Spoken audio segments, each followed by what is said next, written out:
Welcome back to the signing day sports duel number one.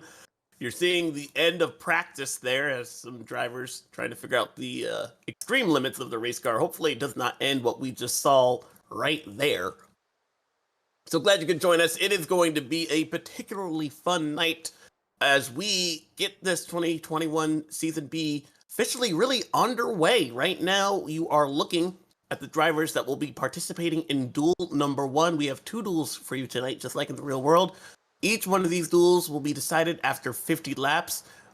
We had earlier today 60 drivers all attempt to qualify for the Daytona 500. Of those, 40 drivers were guaranteed in with their charter position. From there, one driver was able to race his way in. It was Jacob Adams. He will thankfully be a part of the Daytona 500 no matter what. What you are seeing is a last-ditch effort and an attempt to reach the Daytona 500 field for the Elite Racing League. I'm joined in the booth by my good co-anchor, Rashav. And Rashav, it has not been an easy night for these drivers, and now they only have one final shot, and that's basically to win. Yeah, I mean, this is going to be where the intrigue really begins, for me at least. I mean, we've got proper races going on here as the drivers begin to grid. Yeah, this is where things just get really interesting because you've got to watch all these open drivers, but of course you're also watching all of the charter drivers because they're trying to get starting positions for this event. So we'll go through this starting grid for this first duel here, the Sign Day Sports duel number one. Tyler Fode, Josh Adams there will be your front row with Daniel Martinez and Nick Massey filling up row number two. The rest of the drivers are as follows. There you see in the eighth position, Jacob Adams should be secure. It'll be interesting to see, though, how things play out if he is the top finishing driver but in the duels themselves, because I think then it's reverted to the next fastest car, if I'm correct. I do believe you are, so we'll keep an eye on that as the night progresses and we get this field beginning to get underway. As you saw earlier today, Tyler Fode is your pole setter for the Daytona 500, but there's a caveat this year. You need to keep that car clean. Why is that? Well, the caveat, as we explained a little bit earlier in our qualifying broadcast, is that the pole sitter, if he goes, or any car for that matter, if they go over 6 laps down from the leader by the end of this race, they will have to forfeit their starting position and start from wherever they ended up finishing this race in. So you've got to keep your car running here.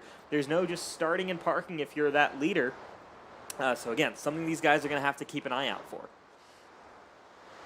Finishing up the rest of the starting grid here, it's, yeah, I mean, a lot of cars running in this particular event, 29 cars in this duel number one. We should have another 29 to 30 cars in duel number two from the 60 who qualified. So it's going to be like a full-on race itself in just these duels. It's not going to feel like a half grid.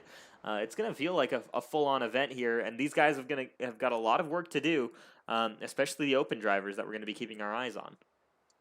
And we are going to be set for the green flag here momentarily. So real quickly, Rishav, who are you keeping an eye on in order to try and race their way in? In terms of racing their way in, I got to take a look and just make sure that he is, in fact, an open driver before I make any claims. And he is. 500 only driver Hank Steinmiller in the number 63 car. He's going to roll off in this race in the 11th position. I'm going to keep my eyes on him. He was strong when he ran last season, fighting for a championship. He's only running the Daytona 500 this season. I expect to see that 63 car running up front with his Lake Norman Motorsports teammates. All right, so pace car going to take that hard left off the racetrack, and that means we are getting set for the 2021 season. Signing Day Sport Duel number one is underway at the World Center of Racing. Tyler Fode leads them down to the green flag. Yeah, Tyler Fode with that strong run on the inside lane. Everyone's going to start to settle in and figure out exactly where they want to run in this race. But Tyler Fode, that inside line, slightly more momentum than the top lane with Josh Adams. And you're going to see that nice push through turns 1 and 2 from Daniel Martinez. And they're going to be nice and clear over that 95 car and can pick whatever lane they want. Just like in the real world, it'll take these guys about a lap and a half to truly get up to speed, but once they do so, they travel the length of a football field a second. You can already see that big shove by the 83 car pushing Tyler Fode, and they've been able to gap third place by a good 2 car length lead, but watch them fight back. They're not going to get away for long, and actually, a look to the outside by the 83 car. He's looking to lead lap number 1. Absolutely. Let's take a look here and see Daniel Martinez will, in fact, lead lap number 1 with the help of Gerald Campbell behind him in that Ford Mustang. Look out. Here comes Colin Fern, making it 3 wide temporarily. No, he's going to line up back on that top lane, but Gerald Campbell going to side draft here with Tyler Fode as Martinez has kind of left the rest of this pack alone right now. He's going to now get to pick whatever lane he wants here. Martinez, who was very fast, we saw already in qualifying earlier today, showing why that race car deserves to be on the front row. Didn't get it by just, I would say, a fraction of a second there over Tyler Fode in that 40 car. But look at that outside lane now starting to form as the 83 once again jumped to the bottom of the racetrack. Gerald Campbell leads that charge on that outside line.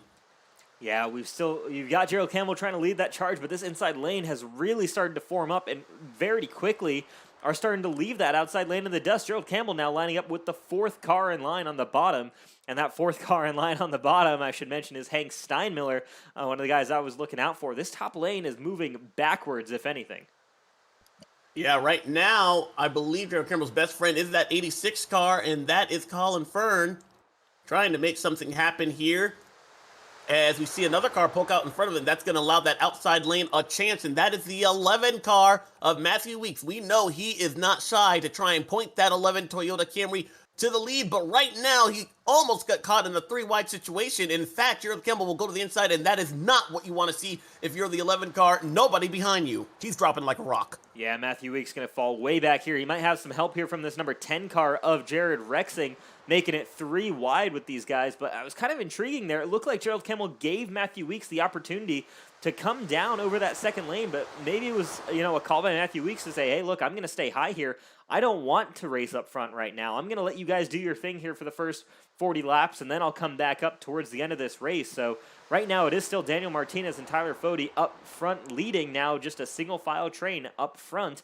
Look out, though, for guys maybe running in the back in the early stages of this race, just biding their time before they start to make a run forward.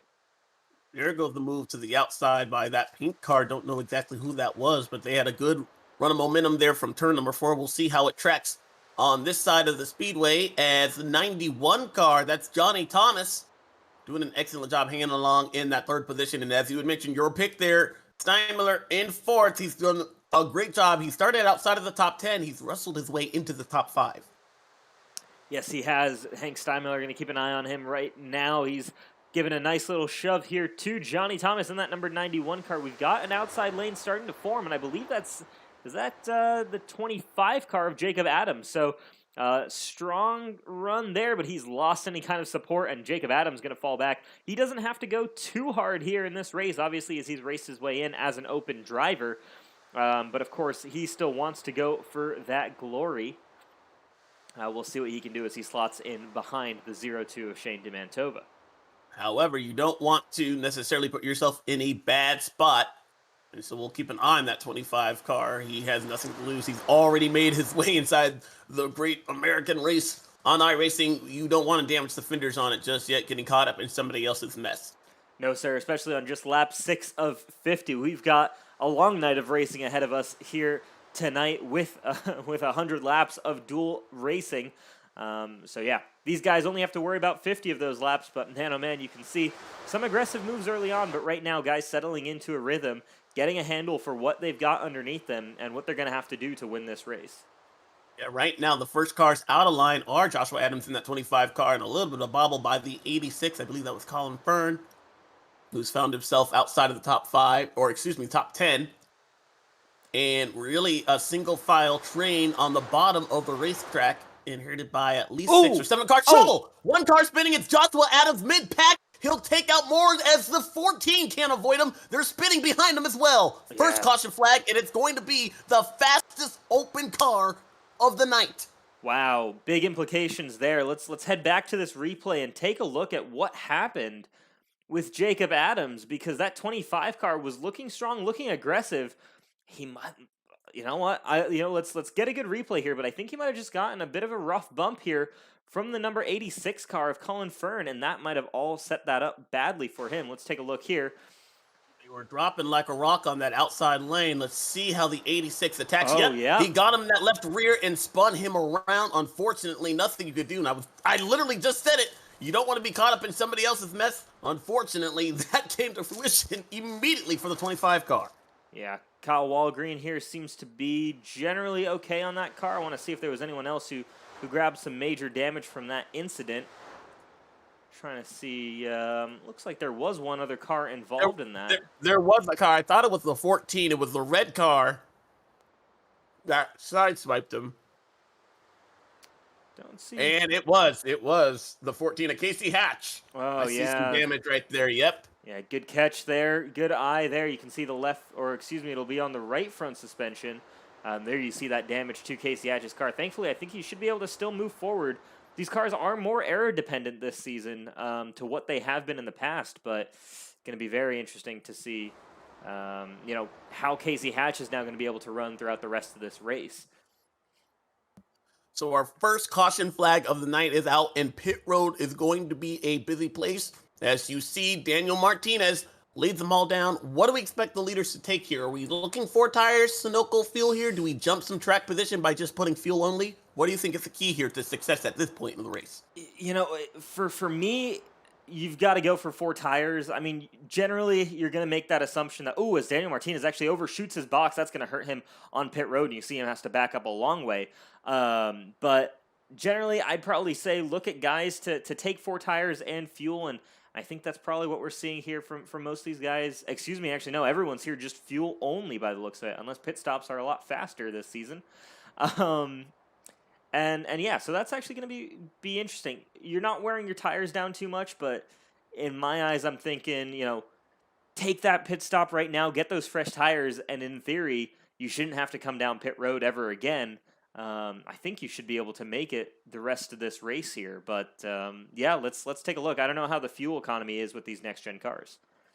Yeah, typically we expect 40 laps to be run on a tank of fuel, give or take. You being in the draft, you can save a little bit of fuel if you're not leading. So I think this should put everybody right on their fuel window. It'll be interesting to see if we are done with the yellow flag just yet. A big miscue for Daniel Martinez. He had led them down pit road, and unfortunately, he finds himself now mired back in 9th position. We often talk about Daytona being, that's the first track, everybody pre-race jitters and everything, but that's something you're going to make a mistake. You're going to want to make it early, especially in the duels. Make sure that you have enough, that you get your skill set right for the Daytona 500, because that's something you don't want to have happen, lose multiple spots.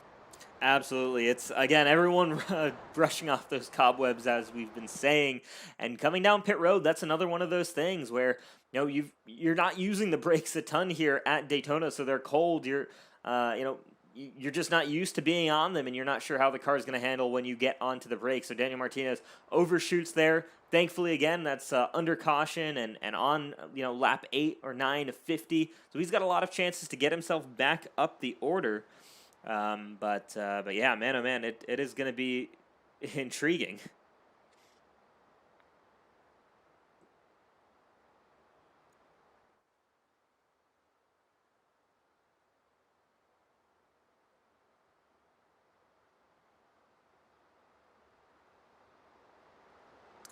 All right, we will get ready to go back to green flag racing.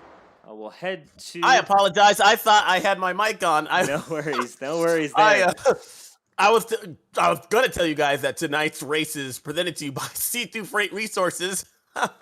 My goodness, sorry about that. No Speaking of getting all the pre-race hitters, but yeah, C2 Freight offers complete freight management services. They are ready to meet your needs today as well as your changing needs in the future. With thousands of qualified carriers in their database, they're capable of handling shipping for every type of goods, from perishable foods to office equipment. Whatever you need to ship, they have the access to necessary equipment, including flatbeds, double drops, vans, tankers, refrigerated equipment, multi-axle heavy haulers, dump trucks, auto carriers, and intermodule containers, and more. So definitely want to give a shout out to them. They are a title sponsor for all of Elite. We appreciate them and their business, and check them out here today.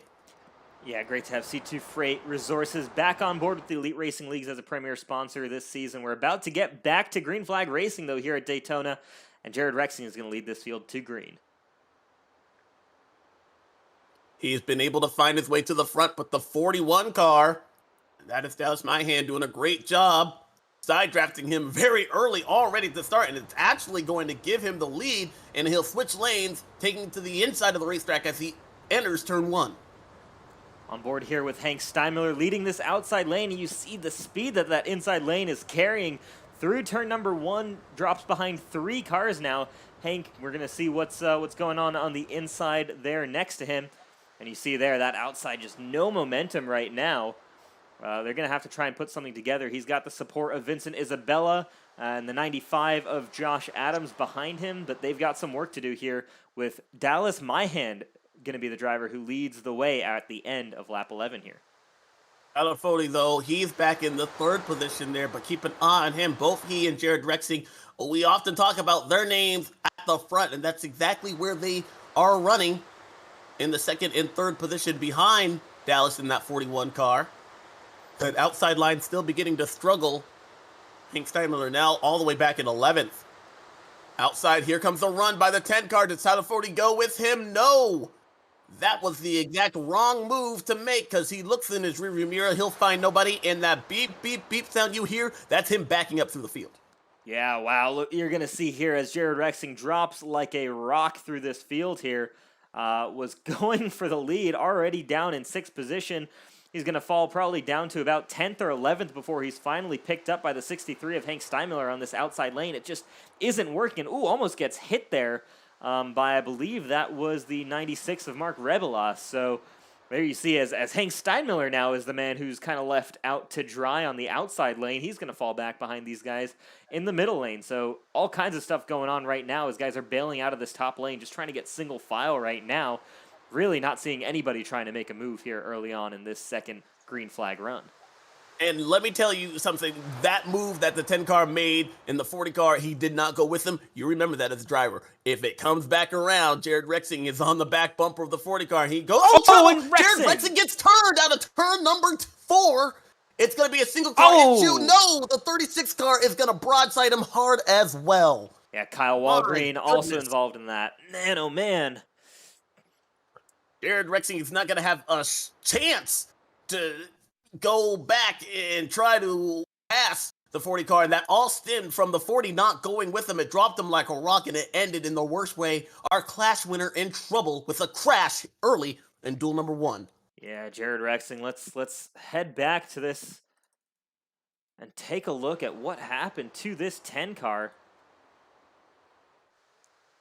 I think he tried to find a hole in line, and it was not there, and just gets turned. And unfortunately, you have the first wreck, and then the guys that are innocent victims, the 36 car, had nowhere to go in that. Yeah, I want to see who Jared Rexing was actually Walgreen around. Yeah, when he got hit there, as he tried to find his way into this, and I think we're going to ride on board here with, I think it might have been the 78 of Devon Rogers, and take a look and see just how this happened for Jared Rexing. And there it is. Ooh. Rexing tries to go down to the bottom. Rogers does not lift, and Rexing goes around. Well, walk me through that as a driver there. Are you listening to your spotter? Does your spotter tell you that you're clear, or is that just kind of driver intuition thinking that, hey, I got to get to the bottom of the racetrack there. Hopefully I have a hole, and it just wasn't there for Jared. Yeah, I think Jared was probably told that he was clear.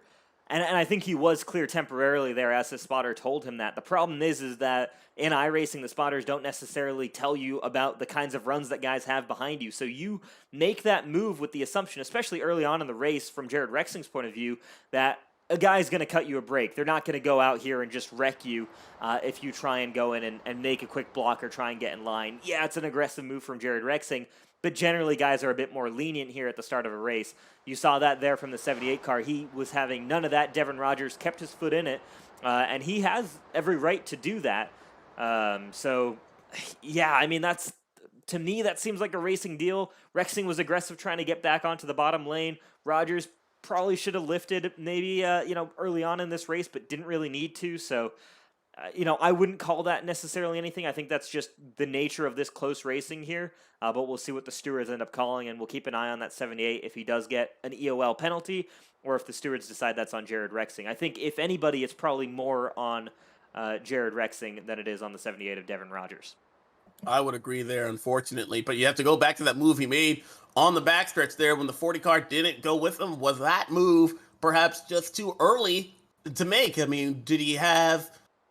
I'd like to know, and I'd like to know what the 40 car was thinking as well there. Was he thinking, hey, maybe we should just keep that in line? The 40 car, actually, he has a lot riding on himself as well. You got to protect that pole-winning car. That car is going to start first next Wednesday, no matter what, if it doesn't get wrecked. So perhaps it was just too early of a move that the 40 car felt like for the 10 to be making a pass right there, and that's why he didn't go with him. And unfortunately, it ended with the 10 car desperately trying to get back in line. He did not. Yeah, and that's something I think we might be seeing with these next-gen cars, is that you are operating with probably a lot more downforce than what these guys had before. So when you do lose that draft, I mean, the wing on the car, the splitter, everything is acting like this huge parachute. So you're seeing guys lose bigger runs than they might have been losing before. So trying to go from not having a draft to trying to get back into the draft, and the speed differential there might be bigger than what we've seen in the past. And so guys have to adjust to that. They're not used to, I mean, you could typically kind of keep up some momentum if you could get a good enough run without having the draft with the old package. I don't think you can do that anymore. You have to rely on having either a strong push behind you or having a nice, solid draft in front of you. You cannot be out on your own on this racetrack. Well, our second caution of the night already out here. We have not even hit lap 20 yet of Duel number 1, presented to you by Signing Day Sports. Also want to give a quick shout out to Blue Egg. They are the marketing department for small businesses, and it's so glad to have them on board as well for everything that they do in relationship with the Elite Racing League. Make sure you check out Blue Egg Marketing for any of your marketing needs. All right, we are getting set for a restart, and that means another chance to get to the front here. I think we see perhaps a little bit less aggression. I mean, we've already had 2 quick caution flags so far. Maybe we do see this thing get single filed out before we get to the end. But this is a short race there, Rashav. I mean, we don't have many opportunities to get to the point. Maybe that's why we're seeing some wrecks early. Yeah, that definitely is the reasoning behind that. Guys are aggressive. You're also talking about, the first opportunity for a lot of them to get a victory to their name. And while it doesn't lock you into the chase or anything like a normal victory would, it's still important as we see guys already shuffling and getting a little bit crazy on the bottom lane there on this restart. But yeah, there's obviously going to be aggression. You want to have, a good start to your season. I was going to say you want to have a good starting spot for the Daytona 500, but that's not necessarily the case. And once again, we're seeing this outside lane just fails to really come together. You see how strong this bottom line is as Tyler Fody tries to slot in on the bottom lane. He did, and he caught the nose of a competitor that was right behind him, and he was able to hang on. I think that was right in front of, was that the that's RC the 75? Yeah. We'll keep an eye on the action on that, but I'm telling you, that was a almost desperate move made by the 40 car to get to the bottom of the racetrack, and it almost did not work out for him. Yeah, that could have been very bad very quickly, but Tyler Fody now back in line on the bottom of this racetrack, kind of with this lead group, and yeah, you've got this single file again here as the guys who started on the top side and trying to make it work are still struggling here. You look at Zach Evans, I think, is the guy leading this top lane, and actually he's just lost that now to Mark Rebelas, but Zach Evans now even trying to find a spot on the bottom. Mark Rebelas sticking to the top lane here, and just 2 cars up here. They're going to fall all the way to the back, I think. Oh, almost into the wall right there. He was very close to it, and that's not going to help him at all as the bottom lane begins to get stronger and stronger. Now, about 15 cars lined up nose to tail, all behind the 41 of Dallas Myhan, putting his hand on the field as we see another car try to make that outside line work just on the outside of the 6th car, and that is Zach Evans, and that is almost 20th place right there. Yeah, we got a car here briefly on the outside. That might be Mark Rebelas, or actually it might be Shane DeMantova. But yeah, I mean, there you see, tries to get back down to the bottom. You got some guys playing around here at the back, trying to maybe get a run put together on this top lane here, but they're losing time, if anything, to these leaders. Yeah, and keep in mind, there are 2 races here going on. There's a race to get your starting position in the Daytona 500, but also a race to get into the Daytona 500. And that's a race that we're going to try and find out for you guys. It's kind of hard with the whole field kind of, well, jumbled up with one another, but I'm trying to find out who the highest running non-chartered car is. Well, it's Dallas Myhand, our race leader. Oh, well, you don't have to look very far there, folks. It is the 41, doing a great job. You know, he's doing exactly what he needs to do right now. He wants to make sure he makes his way in. I don't know if that's a teammate behind him, if he even has a teammate here. I don't believe so. That's not a manufacturer, so we can safely say that that's not a teammate behind him, but he's doing a great job so far leading this field with a lot on the line. Yeah, Dallas Myhand looks like he's come in here as an independent entry. Doesn't have a team specifically that he's working with. I'm sure, though, to get the performance that he's been getting, he must be working with some other drivers. Obviously, I think working here with Johnny Thomas, at least up front. But, yeah, you've got to have help here at the Daytona International Speedway. And Dallas Myhand trying to make sure that he's got the right help for later in this race, as he right now leads the way over. I'm trying to figure out who our second place open driver is, and I believe that might be the 93 of Kyle Hanshaw in the 11th position. So things have begun to settle down just ever so much here at Daytona, if you can settle down at 180 miles an hour. First side-by-side battle, though, definitely outside of the top 15, I believe. It's that 6th car there, looking to try and make some outside runs. Now, we've seen that. A driver that comes to mind trying to what I call island hop, and that is if you get an aggressive run there, you get to the side quarter panel of a car, you can use the side draft to pull that car back and then take that spot that was previously occupied by that driver. I don't know if we're going to see that with some of these next-gen cars, but that's something that can be used, I know, at Daytona, and that we've seen from other drivers before, if there's a little bit of a gap between these guys that we see right now. Yeah, we've got a run, though, starting to form on this top side here, and I think that's R.C. Enerson. It is, in fact, Enerson with the help of Nick Massey on the top side, trying to make some moves to go forward here. And let's ride on board on the top side with RC here in this number 15 car. Talk about close quarters racing as you see them go around the lap car. Jared Rexing, who is now 9 laps down. But R.C. Enerson doing a great job trying to lead a charge on that outside line, running along in the 7th position there, side by side, looking for some drafting help here. And walk me through, why is the inside line a bit easier to drive versus the outside line there, Rasav? You know, that's tricky with these cars, as you see there. The 32 of Dustin Dewar comes up in front of this top lane and gets loose in front of R.C. Enerson. RC does a good job backing out of it there. Gonna let Dustin Dewar go there, but we almost watched the onboard there of a huge accident at the front of this field. Man, that was close, and you see all the momentum is lost, and unfortunately, now he was able to save himself there. R.C. Enerson now is falling back because of that move, so unfortunate for that 50 car right there, as he is failing back now with nobody on that outside line. He'll duck back underneath, but he'll be marred back now in 14th place. Yeah, well, going back to your previous question there, Alex, I'm trying to think about why this inside lane might be preferred over an outside lane. Obviously, you want to run single file. It's the fastest way around this racetrack, and that's what we're seeing from these guys. It might simply be just a matter of the fact that, that is the shortest way around this racetrack. And with this package, you just want to take that short way around the track. You're not trying to run that higher lane, trying to just get that extra speed. What we are seeing, and generally I think what we've been hearing, is that it is a lot harder to pass. And that kind of goes back to what I was saying earlier about the extra downforce on these cars, where you can make the tighter corners at these higher speeds like we're seeing these guys do on the bottom. But the second you go out of this draft, there's you lose so much speed, as we're seeing here. I think that might have been Kyle Hanshaw just went outside, and now he's about to drop a ton of positions because he's lost that draft. Oh, mid-pack is definitely what Darrell Waltrip refers to as the eye of the storm. You can see that 63 car there shuffling backwards. Most of the top 10 single file right now, but things are about to get antsy up front as we reach halfway this time by with the 41 car Dallas Myhand out front.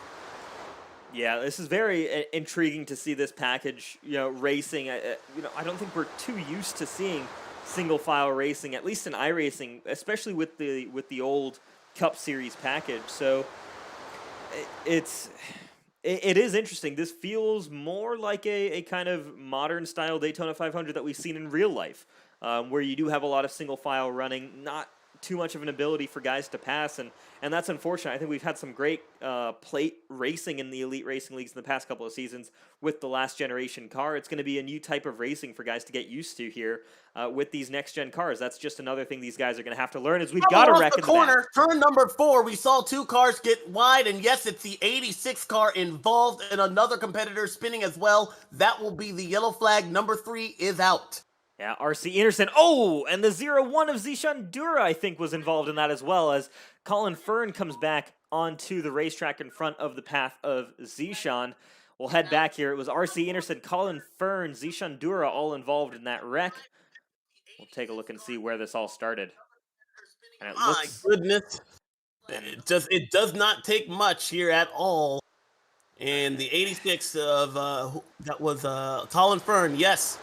I don't know exactly who that was. That he gets into RC Anderson, who pounds the outside wall. Yeah, that's the second time we've seen Colin Fern there with a bad hit to a car in front, causing a caution. That's not what you want to see there. Colin Fern, known for his aggression in this series, and that's also going to probably get that 86 parked there, is driving in the way of a car like Zishan Dura after being wrecked out. So RC Anderson probably going to have to park that car. Same thing with the 86 of Colin Fern. I'm sure the stewards will not be a fan of that behavior from Colin Fern. Involved in 2 of these wrecks, and then takes out another car there as he tries to rejoin the racetrack. Unfortunate there.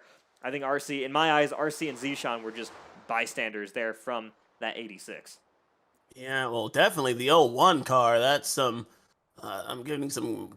Take it back to like Dover, I believe, with like 2016, and Kevin Swindell in a crash. That crash had already happened, and then he just pulled out right in front. You got to take care of the competitors that were not involved there, and unfortunately, the 01 car perhaps just hanging around in the back of the pack. And I think that was one of our open cars. He will not have a shot at the Daytona 500 because of that wreck. So that is definitely a sad circumstance for that 01 car. Yeah, I'm gonna quickly check that Zishan Dura actually does have a charter, so I think he should be safe okay, here. that's good. That's good, which is great to see for him there, because definitely, again, a strong super speedway racer. Yeah, I'm looking forward to seeing how he fares in the Daytona 500. Not the way, of course, he wanted his duel to end. He'll be starting towards the back for the main event next week, but of course, that doesn't really matter around a track like this. Maybe with the way these cars are driving, it does a little bit more, but you've got a lot of time to work your way forward, Zishan. So we're looking forward to seeing what you can do there moving forward next week, man. Meanwhile, the 86, Colin Fern, also a charter driver, so he should be fine to make that run. And I believe RC Anderson also has a charter. So all 3 of the drivers involved in that wreck are safe. But of course, that's just going to hurt their starting position for next week's race. We see a new leader up front. Pit road was a busy place during those replays, and now we have Gerald Campbell and Chad Frankenfield leading this field. Where does Dallas Myhan end up? He is now, I believe, just outside of the top 10, but that might be because he decided to take tires there. Some of those guys elected to stay out. Yeah, very interesting call there by Dallas Myhan, especially with how difficult it is to overtake. I'm curious if he wasn't going to make it on fuel. Obviously, he was leading the pack for a long period there, so using more fuel than just about anybody else. So that probably was the decision right there. That's going to be tough for him to work his way back up the order unless he gets a good restart here where he can get some time back from the rest of these guys. So if he starts on that bottom lane, he should be all right, but I think he's lining up on the top here, and that's going to hurt him on this restart. We'll find out as we will come across the stripe with 21 laps to go. And Gerald Campbell and Chad, these are past champions of this league, leading the field. So a lot of talent up front. Will it be enough to stronghold the field and keep everyone else back at bay? Yeah, the attention now moves over to Brandon Key and Devon Rogers, who are now your top 2 open drivers. Brandon Key right now will line up I believe on the inside lane, or no, excuse me, on the outside, behind Chad Frankenfield. Devon Rogers looks like he'll line up behind Brandon Key. So keep an eye out for the 99 and the 78. Those are the guys to look out for in terms of open drivers on the outside. Kyle Hanshaw is also going to be another driver to keep an eye out on. Our Hank Steinmiller lines up as well on the bottom lane. So 2 guys on the bottom, 2 guys on the top of these open drivers here within this top 10. It's going to be very intriguing to see how that plays out once we get back into single file racing. Where can those outside guys find a slot to get in line here to try and maintain some position?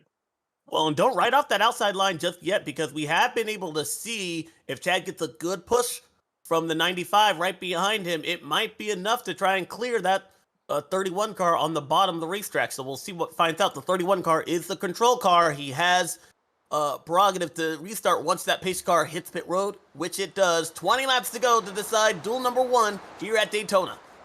Yeah, here we go. So bottom lane a little bit squarely initially, and that's going to give the advantage, like you said, to the top lane with Chad Frankenfield and Brandon Key. Frankenfield, though, going to go to the bottom lane, ditch Brandon Key, so Key's now got to rely on the guys behind him on the top side to see if he can get in front of Gerald Campbell. If he can, that would be huge for Key's chances to make the Daytona 500, but that inside lane looking stronger than as always, and I think Key might have just lost his opportunity here. He's going to have to slot in as soon as he can on the bottom to try and make sure he stays ahead of his open competitors. See Devon Rogers, dive to the bottom of the racetrack in that 78 car that takes another car away from that outside lane. But Chad Frankenfield really using both lanes to his advantage. You see him switch from the bottom of the racetrack back to the top, grabbing the draft from the 99, which might be enough to pull him side by side. It does. They're side by side in turn number 1 with a big shove on that outside lane. Look at the 99 car of Brandon Key fighting forward.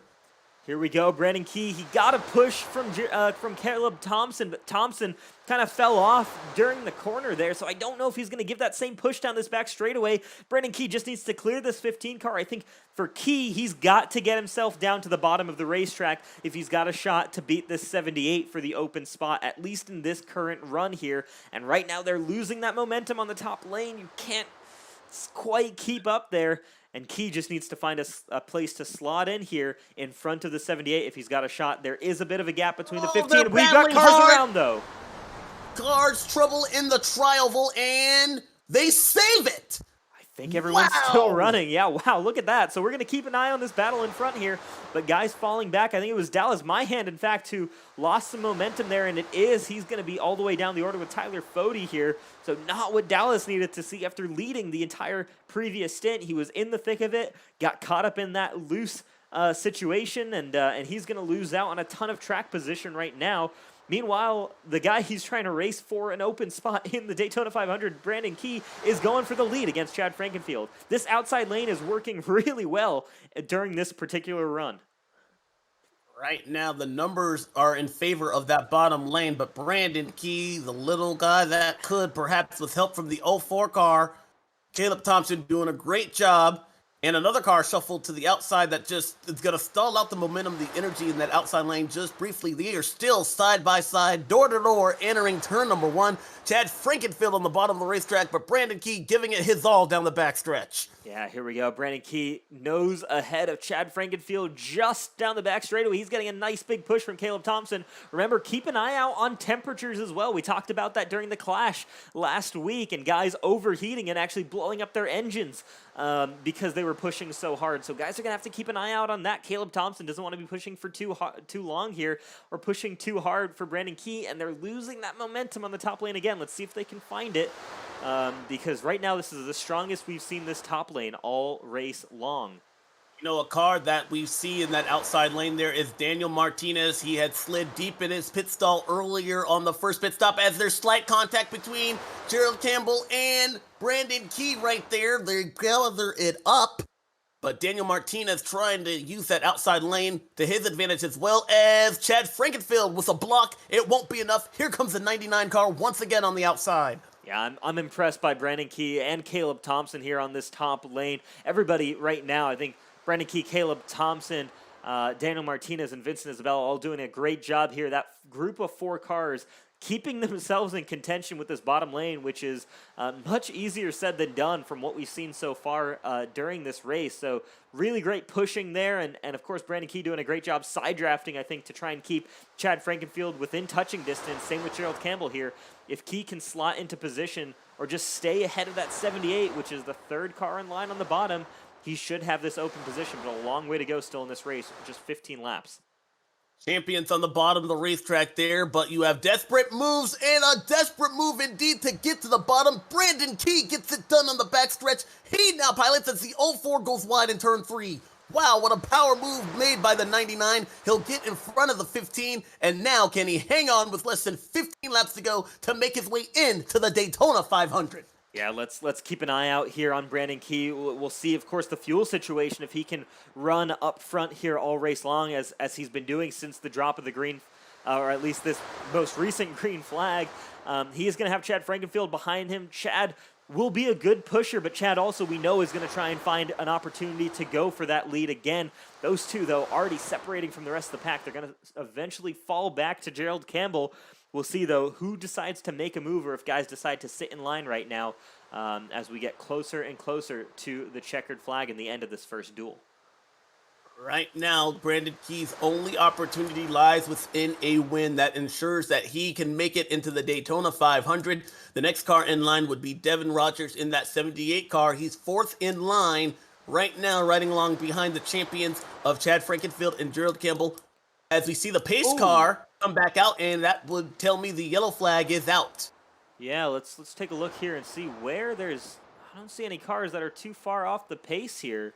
I'm curious as to what brought out this caution flag here. We see Kyle, we'll head over to the replay and take a look. I don't see any cars running slowly on track. And that's interesting to me in terms of just trying to figure out exactly who caused this caution. Maybe with a phantom debris caution. Could be just trying to iRacing This trying to iRacing, spice up the finish. iRacing is so realistic, y'all, folks. I can't even right now.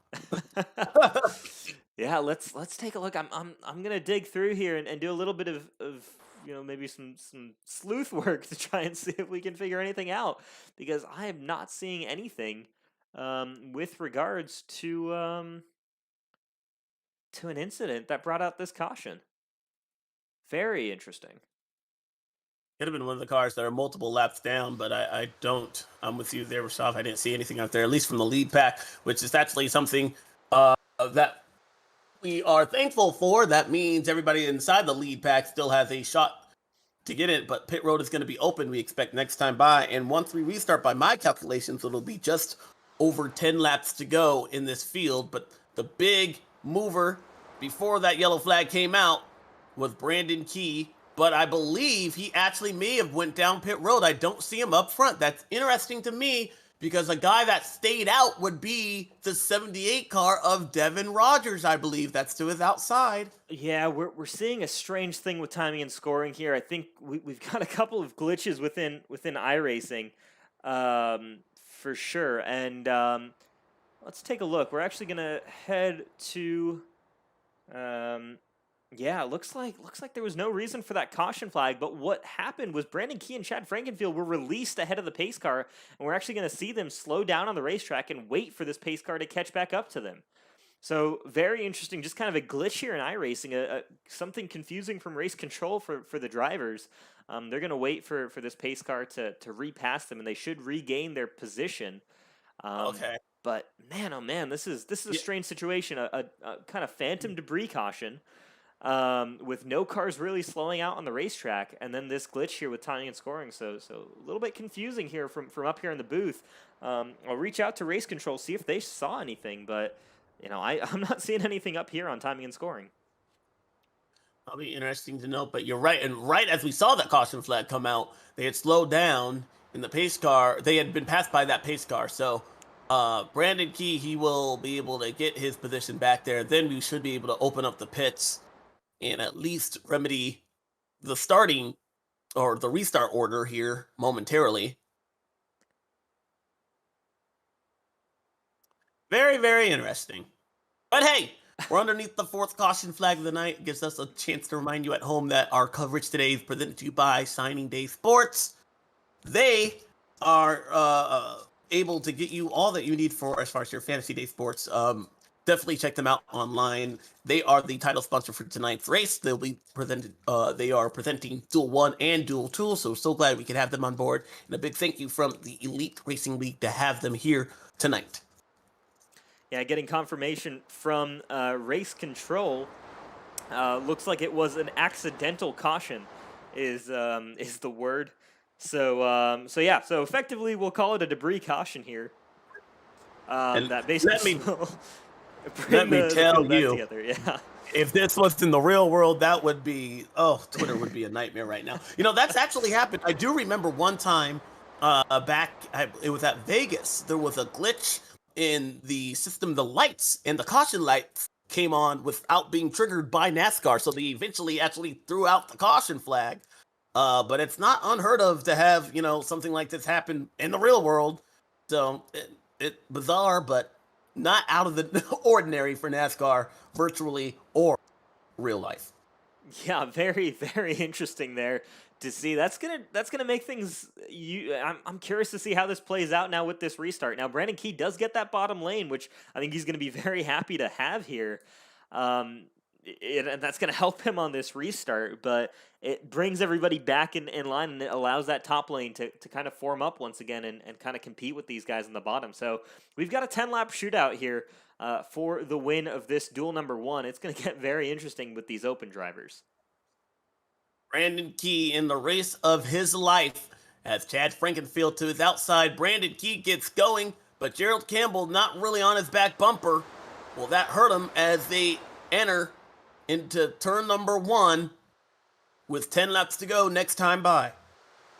Now let's take a look. A good start, though. Gerald Campbell does a good job getting to the rear bumper, though, of that number 99, and they are well clear of that outside lane. This inside line, a great start this time by, and that should hopefully have Brandon Key, for his sake, well ahead of the rest of the pack and well ahead of any immediate competition. But look out, there's Hank Steinmiller taking over that top lane. He's going to give a shot to these guys up top, but everyone's kind of fallen back out, and I think Hank Steinmiller has just lost probably one of his best, if not his last, opportunity to win this race, and it is entirely gone. He turns Chad as multiple cars are now involved out of turn number 4. Another competitor slides into the mix, one upside down. That is the 6th car. Wow. Unbelievable.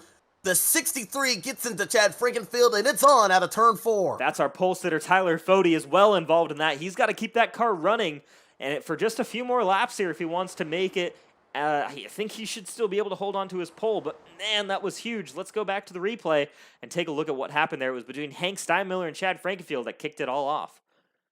I was just mentioning how Chad Frankenfield, he had restarted on the outside pole position for that restart there. He was in 2nd place. Found himself in trouble, and then when the 63 had his issue, there was nowhere to go for Chad. Take a look. Let's go back to this number 63 of Hank Steinmiller. We'll watch a couple of pictures here. We'll first watch this outside view of the incident. Once again, Hank Steinmiller on that top lane trying to find a place to slot in. Oh, yeah. He gets into the right rear quarter panel of the 15, who pirouettes in front of the field, and then there's nowhere to go. The track is blocked. 0-2, an innocent victim. You see the 6 car upside down. A melee out of turn 4 for our 5th caution flag of the night. Yeah, we're gonna take this on board here with Hank Steinmiller. I want to see just what that looked like, as it looked like he was the one who turned to that 15 car. Let's take a look here. You can see him losing momentum. He tries to see if he can find a place to slot in, and he does, but the 15's just there, so that's interesting to me. Hank Steinmiller tries to go down, and Chad Frankenfield there on the bottom lane.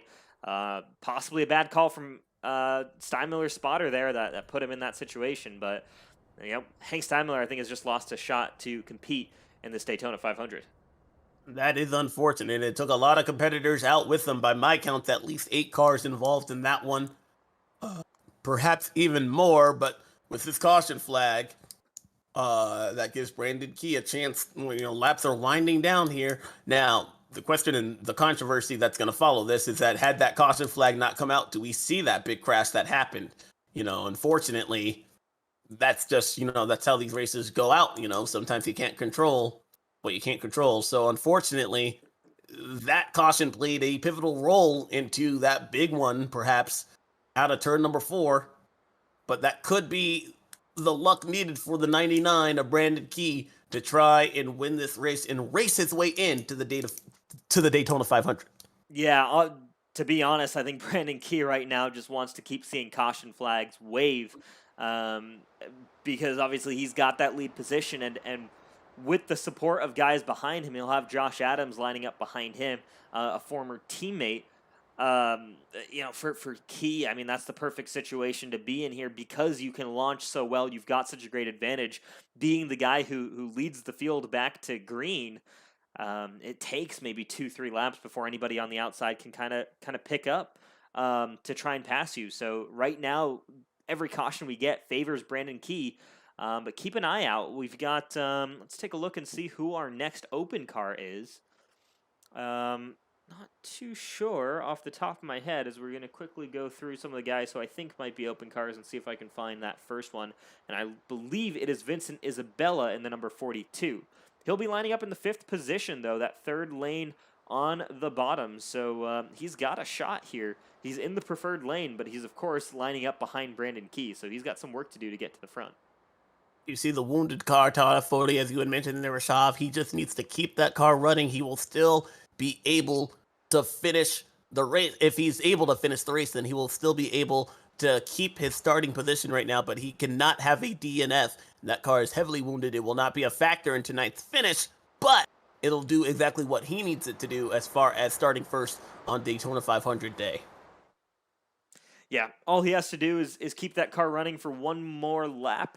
And he is still, I believe, on that lead lap, and Tyler Fody should be good to go to still be the man to start the field from the pole position come next Wednesday night. So he was very fortunate that big accident, for him at least, happened right here at the end of this race. I think any earlier, I don't know if that car would be able to stay with the rest of this pack and stay from going 6 laps down. So big news there for Tyler Fody, but I think he should still be okay to go when it comes to next week's race. All right. So under 10 to go here at Daytona International Speedway. We have seen crazy action so far, but it has been a heck of a show up front. And right now, the 99 car with the best view in the house. The question is, can he keep that view for another 7 laps? Pace car is in. And the green flag about to be back out. Brandon Key looking for a little bit of luck on his side as we restart at Daytona. Yeah, good restart from Key. Maybe a little bit too good. He's going to have to drag the brake just a little bit, allow Josh Adams to get back to him. And there you see Gerald Campbell slots immediately into the bottom. So that blocks off an opportunity for Vincent Isabella to get one car closer to Key. And look at that. The outside lane completely disperses before we even get through turn 2. That is great news if you're a fan of Brandon Key, because that means he does not have a ton of challengers going after him right now. Everyone just lining up behind this 99 car, waiting for maybe the last lap to try and make an opportunity. Yeah, right now, a couple of go homers that we're keeping an eye on. Vincent Isabella in the 42, but also Dallas Myhan, he's made his way back inside the top 10. He's running along in the 9th position. Keep an eye on that 41 car there. Yeah, the guys to watch are going to be Brandon Key, Vincent Isabella, Devon Rogers, Dallas Myhan. Those are the guys, the open drivers within this top 10 there. Jacob Adams has even recovered inside the top 10, though he should still be okay to make it in off of his fast time from qualifying. So it's really this race here in the top 9 as you've kind of got this separate pack. So this lead pack has 4 different open drivers all trying to make their way into this race, and none of them have any guarantee of being locked in quite yet. 9-car breakaway at the front of the field, led by Brandon Key in the 99. Behind him, Joshua Adams and Gerald Campbell doing exactly what they need in order to get a good starting position in the Daytona 500. But right now, with 5 laps to go, it's still anyone's game up front. But the 99 car, can he hang on less than 10 miles to decide who's in the Great American Race for Elite Racing 2021 B season? Yeah, and as much as I know Josh Adams probably wants to get that extra point as the top 10 drivers do earn points here. He's going to be helping out his teammate here. Both these guys driving up for Belly Up Racing. He's going to help his open teammate to try and win this race, and I would expect Josh Adams to stick to the rear bumper of that number 99 car all the way until the checkered flag. So that question now lies with Gerald Campbell and how confident he wants, or content, should I say, that he is running along in the third position. I know a guy that hopes that he is not content running along in the third position is that 42 car, but the energy is going to pick up by that 31 car. If anybody is going to go anywhere, it would have to go with him in tow. Well, hey, you want to talk about having friends? Well, just behind Vincent Isabella, he's going to need more than just 2 cars on that outside lane, himself and Gerald Campbell, to make that work. Car right behind Vincent Isabella is the number 91 of Johnny Thomas, yet another teammate of Brandon Key. So if you are Vincent Isabella, you are certainly feeling outnumbered right now in terms of the guys who are supporting this number 99 car to get this win, to be the one to cross this line first of the open cars. Yeah, Vincent Isabella certainly got this stacked against him. He's got to work closely with Gerald Campbell here and try and see if they can get the other aggressive Eagle Motorsports cars to join him up top. You see there is Caleb Thompson a little bit further behind these two as well. So there's no team radio communication between these guys. How does the 42 car communicate with the 31 saying that, hey, I'd like to work with you, we need to go? Or does the 42's fate lie in the hands of the 31? So there is some communication these guys can have within iRacing, but of course that's going to be over a public broadcast, so everybody around you will know exactly what you're thinking as well. So, if he does broadcast that to Gerald Campbell, the 99, the 95 will be very aware of the move that they're trying to make. Same with the 91, who could easily block their chance of going back to the bottom lane. So you've got to be careful. You've got to maybe, use your car to beckon, and you can see maybe a little bit of that there from Vincent Isabella, just kind of peeking your nose out, saying, hey, look, you want to go to the top lane? I am ready to go with you. I am ready to follow you, Gerald Campbell, to this top lane if you believe you can lead me ahead of Brandon Key. 2 laps to go for Brandon Key. He's got a couple of teammates behind him, but we're keeping an eye on the 42 and the 31 if the move is going to come. As we see the 31 guard give a shot to the back bumper of the 95, trying to move him, muscle him out of the way. Will that be enough? Or does Brandon Key ride off into the sunset and perhaps get a Daytona 500 berth for the Elite Racing League? We find out in just a little over 1 lap to go here at Daytona. Yeah, just 1 lap, and we expect this move to take place here on this final lap, probably coming outside of turn 4, if anything. You see, again, Vincent Isabella peeking his nose out. They're hoping that top lane can kind of come into effect, but we're seeing as the number 78 of Devon Rogers keeps trying to make a move, they're not quite able to get there. Let's see what can Gerald Campbell do. He's a little bit back out of turn 2. He's going to try and get this run here, and there he goes. Gerald Campbell to the top. No help, though, from Vincent Isabella. Not quite yet. Isabella decides to race Campbell instead, and they're around. They collide. 42 of Vincent Isabella gets turned by Gerald Campbell on the outside. Up front, it's still the 99 and the 95 teammates with the 91 in tow. Belly Up Racing. They are going to all be able to score a berth in the Daytona 500 as Brandon Key survives with teammates in tow. Brandon Key, your winner in the Signing Day Sport Duel number 1. Wow, what a finish there. And Dallas Myhan comes home P5. It's not going to be enough for that 41 car who had such a strong early half of this race. Not quite going to be able to make it in. He will, however, be one of the first drivers on the reserve list, I believe, for the Daytona 500 if a charter driver or open driver can't make it. But what a drive by Brandon Key. What a drive by the entire Belly Up racing team. 1, 2, 3 finish here at the Daytona International Speedway. And we expect to see that. All 3 of these guys, very strong plate racers, and they showed that here tonight. All 3 of them will be racing for a win in the Daytona 500 next week. 1, 2, 3 finish. It doesn't get any sweeter than that. It's no sweeter than for the 99 who had to do the impossible here. He gets it done. A little playful bump from Joshua Adams in that 95 car. Congratulations, man. You are running in the Daytona 500 next week. A big win for Brandon Key and Belly Up Racing. Yeah, Brandon Key certainly going to celebrate this one, and hopefully we'll see if we can get Key to join us up here in the broadcast booth as we switch over and get cars gridded up for race number 2. But man, oh man, I mean, he really went for it. He was the only guy I think to make that outside lane work because he knew that was his only opportunity, and I think he's pinned it, or at least beached the car there on the banking. What a job there by Brandon Key. Gonna win this race here. Might get a little bit of help from Jacob Adams. Those are two of the drivers right there who will be making their way into this Daytona 500 off of the fast time by Jacob Adams and the race win there by Brandon Key. So Brandon Key burning it down there with teammates right behind him. We'll try to see. get a word with him. Oh, a little bit of contact I there. think they're going to give him a little bit of a bump there to allow him to do some donuts. There you go. You got all of the belly up teammates helping out Brandon Key. He got stuck there on the banking. Going to maybe try to avoid doing it again. Just avoids doing it. There we go. Brandon Key going to continue those celebrations. What a drive there from that number 99 car. Man, there's often a saying how if one of the duels is crazy, the other one is kind of calm. So I don't know if necessarily that's going to be the case here. I think we're going to see the action really, really pick up here for duel number 2.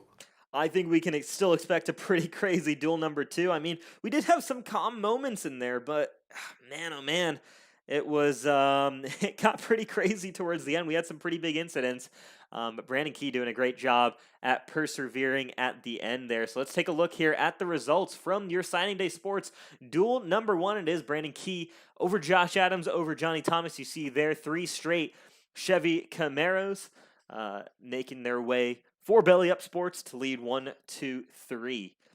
Caleb Thompson brings his car home in 4th. Dallas Myhand just misses out. Devon Rogers as well, another great run from an open driver in that number 78, comes home P6.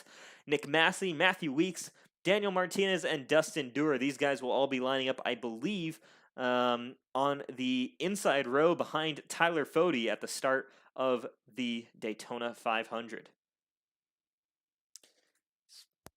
As we await, I don't know if are we going to be able to get Brandon Key in here for an interview? Yeah, I'll reach out. We'll switch over to the back here. Tyler Fody, you see there down in 18th position, does enough to make sure he keeps his his pole position.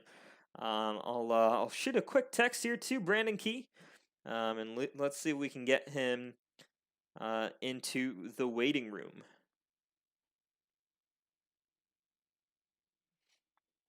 Woo! That was a good one. That was definitely a good one. We're going to have to take a break ourselves here momentarily to get saddled up and ready for duel number 2. Yeah, we'll go through that transfer process right now, get ourselves moved over to the lobby for the second duel, and we'll see you guys hopefully with Brandon Key joining us as we get ready to grid up for the Signing Day Sports duel number 2. See you all in just a bit.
Well, a race like that, you can only have one more attempt to try and do it again, and that's what we have for duel number 2 here.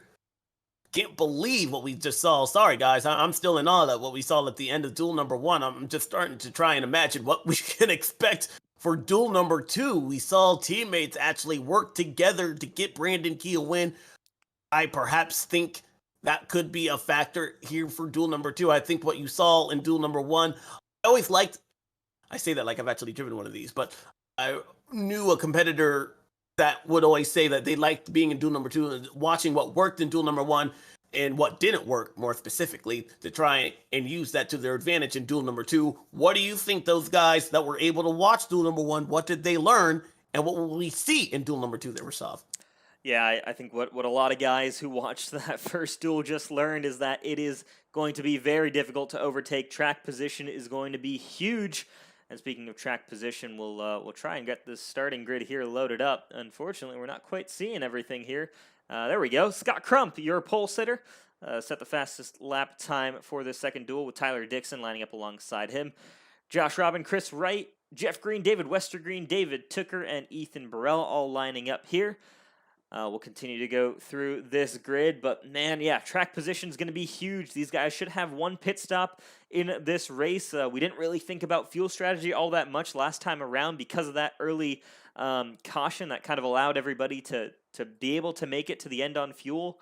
But yeah, we're going to keep an eye on these open drivers once again.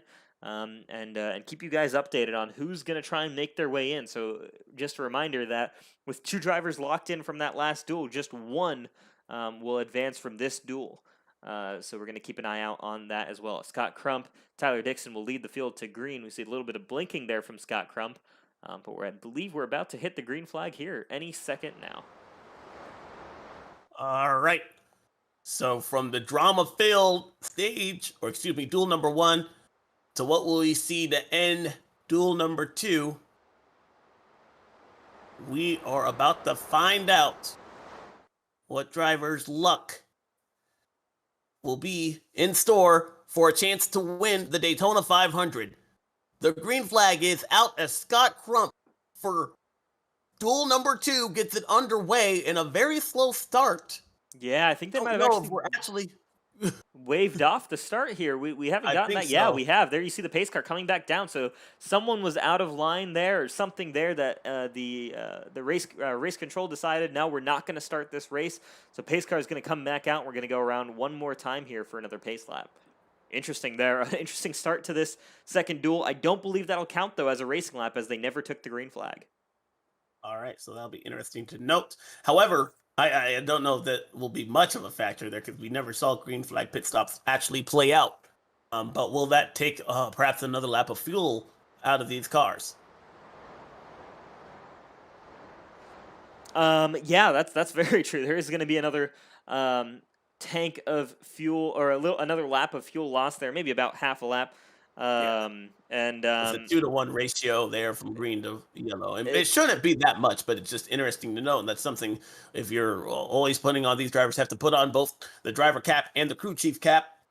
I think the importance here tonight, there Rashav, is track position and key track position, making the calls that will get you out front, because being out front is where we seem to be the safest as far as your strategy as well. Once you get back, you could get caught up in somebody else's mess. Heck, you could be a victim of an unintentional caution flag that just comes out randomly. We saw it all in duel number 1. So I think your best hope fly being able to get up front and stay up front. Absolutely. Well, speaking of staying up front and getting up front, we will talk to Brandon Key here in just a short moment. We're going to get this start for you guys, though, real quick, as finally the pace car is off and we should be going actually to green this time by. He does, with Scott Crump up front in the 54 of Tyler Dixon right beside him. They are side by side, but Tyler Dixon in that outside lane pulling out to the advantage early in turn number 1. As they get up to speed for the first time in the signing day sports duel number 2. Yeah, there you see a strong start from that top lane, and Tyler Dixon going to try and come down. He does in front of Scott Crump, so Tyler Dixon will lead the way. Remember, this 54 car won his duel this time last season. So Tyler Dixon is going to be a man to look out for as he's trying to do it back-to-back seasons. Right now, we see some calm before the storm as everybody is now up to speed for the first time here today, trying to get the feel for their race car here in the pack for the first time as the 54 car gets a big shove by the 90 of Scott Crump and the 8 car of Josh Robin. We know he's always a factor at these restrictor plate racetracks as well. Yeah, Josh Robin with a good start here. We're going to get everybody in order, and we're already seeing that top lane maybe starting to die a little bit. You're going to see, actually, Jeff Green now is going to dive out and try to make that top lane work again here. And a lot of guys kind of bailing there on the top line, but nope, they're going back down to the bottom, so we might see a repeat of what we saw last race. And in fact, there you see Richard Hines Alexander Vandesant closes up that inside line, and Jeff Green, Chris Wright, I believe, as well, David Tooker, they're all going to go just way down the order here as they've lost all of that momentum on the outside lane. You saw Ethan Burrell there try to give help to his teammate there, David Tooker, who was pushing Jeff Green, but then he ducked back in line, and unfortunately, David Tooker was unable to follow him doing so as well. So now that outside line, as you had mentioned, there was starting to fall back with Jeff Green up front, leading that charge. We'll see if the 37 car, he had nosed out just briefly as well, but nope, no takers. The inside line dominant so far, lap 3 in the books.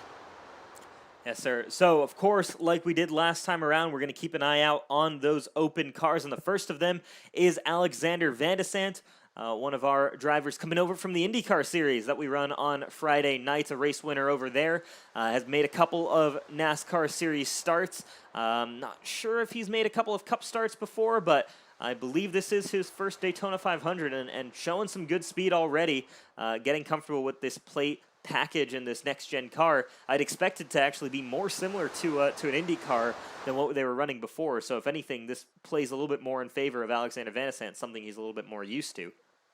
There's the 64 car, Andrew Rucker. He actually got a little bit loose in the trial there just half a lap ago. He goes to the outside. Don't know if that was by choice or perhaps trying to give up some position there, not to be inside of this right at the front, as he'll find himself giving up a couple of spots. Meanwhile, back behind that in the 10th place position, Ethan Burrell leading a charge on that outside line, and I believe he has help from the 19 of David Tooker and is at the 88 of Trey Holmes, another one of those outside cars looking for a chance to try and score the win. Nope, I'm sorry, that is Jeff Green in the 38 car. Yeah, one of those things we're going to keep an eye out. We mentioned it in qualifying is the Pro Edge Racing team and their ability to work together and find guys to work with. Ethan Burrell, David Tooker, of course, going to try and stay as close together as possible, but want to avoid what happened in the clash with them, obviously coming together and causing a big wreck there. So going to keep things a little bit cleaner this time around, but have some teammates they're going to want to try and work with throughout this event. Right now, those Pro Edge Racing teammates, though, are going to find themselves in the tail end of this very, very long line, going all the way back to just, I believe, outside the top 15. Yes, running along in the 18th and 19th position. But up front, it's still Tyler Dixon in that 54 car. He's a mirror full of Scott Crump and Josh Robin right behind him. Single file, most of the field. That gives us a chance to perhaps bring in our Duel 1 winner, Brandon Key, just in a couple of moments. Absolutely, yeah. Let's see if we can bring him in here real quick. We should have him in here. Brandon Key, do you have a copy? Yeah, what's going on, guys? Hey, Brandon, congratulations, man. Obviously, bringing home the win in Duel number 1 and, of course, racing your way into the Daytona 500. What a drive there. Lots of help, of course, from your teammates and a great effort there from Belly Up Sports to grab the 1, 2, 3 in the very first official race of the season. Yeah, man, I wouldn't have been able to done it without them. They were telling me the whole race, I'm sticking with you on those last few restarts. So to have them behind me was definitely a sigh of relief. And I don't win many of these things, so it didn't feel like well, I know it wasn't a points race, but it felt like one. Oh, Brandon Key, walking through those last couple of restarts, especially that one where you were charging on the outside of Chad Frankenfield. You never gave up on that outside lane. What did you have to do inside the race car to ensure that you had this chance to get the win here tonight? Yeah, the outside line, if you wasn't tucked on the right side of their car, you were going to fall back. The outside was falling all night. The inside line was superior, so I had to stay really close to Chad's right rear and side draft a little bit, but I can't believe I did it. It hadn't worked all night, but thankfully it did, and then chaos happened and had teammates behind me on that last few restarts and got the win. Yeah, I mean, great run, Brandon. Obviously, a lot learned there in those 50 laps. I mean, what was the biggest takeaway for you from that race, and something that you're going to take into the Daytona 500 just next week? It looks like we're operating with a very different package to what we've had in seasons past. Oh, it's very different. It's inside line dependent. You're gonna have to be on the inside line. I feel like if you get out to try to make a run on the inside line, you're gonna fall if you don't have 5 or 6 cars go with you. It's gonna be different. It's gonna be a challenge for everybody because they're not used to it. But I think it's gonna make for some good racing. That was our dual winner number 1, Brandon Key, who will be going home with a chance to win the Daytona 500 next week. Congratulations there to all of Belly Up Racing there. And last but not least, any sponsor things you would like to say hi to before we sign off there? Yeah, I would like to thank Mike Brown, Belly Up Racing, Belly Up Sports, you guys, Elite Racing, and all of my teammates that made this possible. All right, man. Congratulations again on the dual win and racing your way into the Daytona 500. We're looking forward to seeing if you can follow that up with a Daytona 500 win, already getting a checkered flag here during Speed Weeks. Congratulations again, Brandon Key. Thank you, guys. Have a good night. You too. Brandon Key, dual 1 winner. As we watch the action unfold for duel number 2 with no change up front, you see Tyler Dixon still in that 54 car, but one car poking out a line. That's Josh Robin, perhaps getting some air to the front nose of that in a very dramatic pull to the right there, but he gets back in line right in front of Alexander Vandesant, who is doing a great job. He's our fastest car right now of the Go or Go Homers, running along in the 4th position. Yeah, it's going to be interesting to see. Right now, it's completely single file. We don't even really have multiple packs, really. It's kind of this huge lead pack. Everybody's single filed. Nobody trying to make moves. I think that is exactly what you were saying, right? Is you typically will see one pretty crazy duel and one more tame duel, and that's because the guys who are doing this second duel watch that first one, watch that, hey, you can't make these crazy moves like you used to be able to in the Gen 6 cars. You're reliant on just sitting in line right now, biding your time, and waiting until those final couple of laps to really make something work, and even then you've got a really tough time making that happen. So maybe guys being a little bit more patient with everything that they learned from watching that duel number 1. Right now, you have Tyler Dixon still feeding on the bottom of the racetrack, followed heavily close by Scott Crump in that 90 car, Josh Robin and Alexander in the 97. Then you got the 20 car of Chris Wright right behind him, doing an excellent job so far. That is your top 5, but just outside of that, you have David Westergreen and Andrew Rucker, 64 car there, then followed by Joshua Clark, Michael Goodman, and then Joshua Furr in that 4 car, rounding out your top 10 so far. Yeah, so the guys to keep an eye out for right now, kind of around this top 10, is Alexander Vandesant, David Westergreen. You're going to have Josh Furr and Thomas Sherman. Those guys all your top 11, all inside the top 11 there. They're the guys who are your open drivers. They're the ones trying to race their way into this Daytona 500. Right now, that position belongs to Alexander Vandesant, but we've seen just how quickly that can change here during these duels. Just 2 cars behind him is David Westergreen, who's trying to race his way in that number. Or, excuse me, no, David Westergreen, one of our chartered drivers. So, excuse me, it will be Alexander Vandesant and Joshua Furr is then the next open driver in the 10th position. And a lot of that 8 car really fighting out of the corner there and perhaps getting a lot of air on the front end of that nose. That tells me perhaps he's running a little bit hot. And that 8 car, which is interesting to know. I don't know exactly how these cars start or if he's been doing some heavy pushing behind Scott Crump in that 90 car, but he seems to be needing to get some air on the front nose of that car. I'd be interesting to know if he's overheating or not. Yeah, I mean, with all these guys racing, nose to tail here, you are going to have an overheating issue. I'm sure if you're Josh Robin, he is right on the rear bumper of Scott Crump, so he might be having it more so than anybody else, which explains why he's been ducking in and out of this line. And I don't know how much easier it is to blow the cars up, but we've already seen a major engine failure in a plate style race that we saw from Jeff Green last season. So there could have been, last weekend. So there could be multiple explanations as to why that happened, but Josh Robin continuously doing this, diving out here starts to make me think that, yeah, these cars maybe do have an overheating issue, especially in these pack races. So it's something that guys are going to have to be even more wary of, and something we're going to pay attention to as we have a longer event next week at the 500, so 200 laps rather than just the 50 that we've been seeing here tonight. Then also keep in mind that this is the longest green flag run of the night, really, at 15 laps. I don't believe we got that much since duel number 1, but perhaps we're seeing handling begin to start and play a factor here tonight with some of these cars getting looser here. I don't believe we're right on, I would imagine, halfway as far as being able to make it on a fuel window here. And the fuel window is about 40 laps, we would evenly say, so they're just about 5 laps side of that, but perhaps the tires starting to give just a little bit on that 8 car, and perhaps throughout the entire field as we see him go high once again. Now, we saw a little bit of a breakaway between that first pack and that second pack, but right now that second pack's been able to reel in just ever so much, and that is led by, well, actually, they've all closed back together, and it's just one big happy pack. Yeah, this has been, again, very intriguing because we haven't had guys separating. There haven't been guys going side by side and losing momentum for themselves. Everybody knows that, hey, I get out of line, I'm going to the back. You try to go for an overtake. 99% of the time, I think what we've seen so far is that that's going to backfire on you. So we're just not seeing it. These guys learned from that first duel, and we're seeing how that plays out. Unfortunately for us up here in the booth, it means it's a little bit less interesting. We got some guys trying to make the top lane work towards the back, but this is kind of the package we're starting to work with here, at least on the super speedways with this next-gen car. We do already have a car going down a lap, and that's Harrison Talon in the number 23.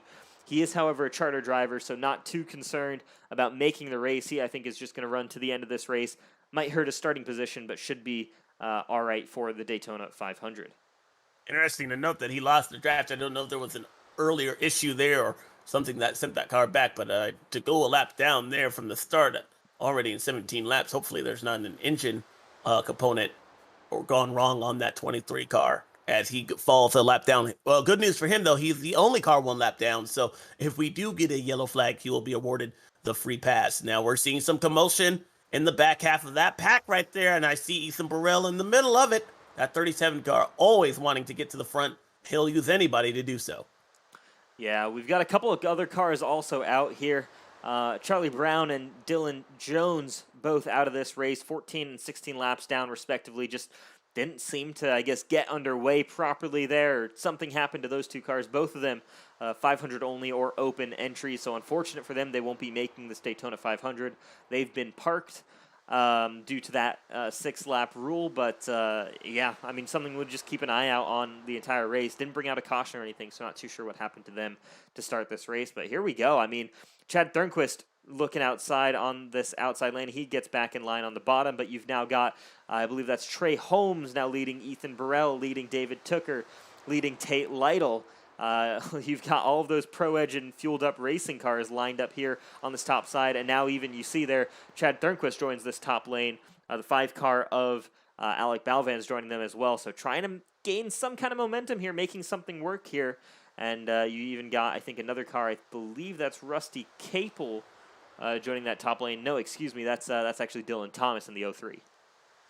I know the 88 car, that's Trey Holmes. That's another one of those cars looking for a berth inside the Daytona 500. In what better way than to have some people behind you that can run that speed? And we've seen that with the 37. And he gets loose, but hangs on. An elevator move made by Trey Holmes. He'll gather it up right in front of the 37 car. That was a moment for the 88 car.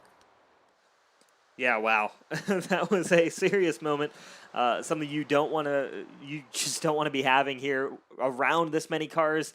And you see what it does to that top lane. I mean, they're just completely scattered up. They're going to get reorganized, though, pretty quickly. So good job by them to kind of work together.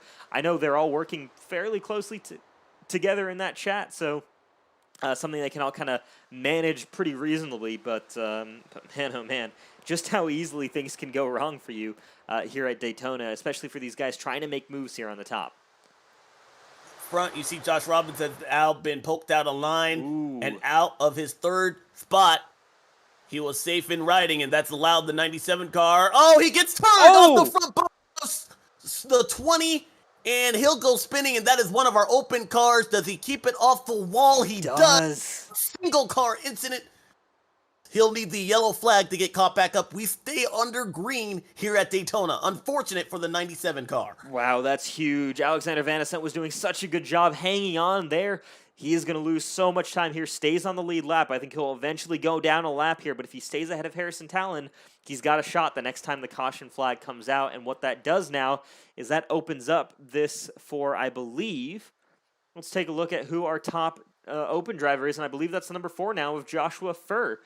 So keep an eye on this number 4 car. He's going to be the man to look out for as the lead open driver in 8th position, but he's got Thomas Sherman right behind him in the number 1, also another open driver trying to get into this Daytona 500. So the race for that just heated up immensely. You know, it was Chris Wright that got into the back bumper of Alexander, unfortunately, and sent him spinning out of the trial there. But anytime you can spin at Daytona and not hit anything, you've done an amazing job. And so he might be down for the count, but he's definitely not out, not yet. There are still 28 laps to go here in this duel, and as we saw in duel number 1, anything can happen. Absolutely. So much time left in this duel. So many things can still happen. Guys have got to be careful about their expectations, trying to make passes, things like that. We saw Josh Robin lose so many positions, was running in the 3rd spot, now down in 13th. And just how quickly things can shift. Obviously, Alexander Vandesant, another one of those guys. He's now the last car on the lead lap after running up around 3rd or 4th position. So guys running single file, I mean, that's the best move right now. It's not the best for entertainment or if you want to move your position forward, but it really is just a chess game out here right now in terms of being patient, waiting for the right opportunity. And I think, honestly, we might even see a situation where the race is decided on pit road. The group who comes down pit road and does it best with the biggest group or is maybe the fastest on and off pit road, they might be the group that wins this race.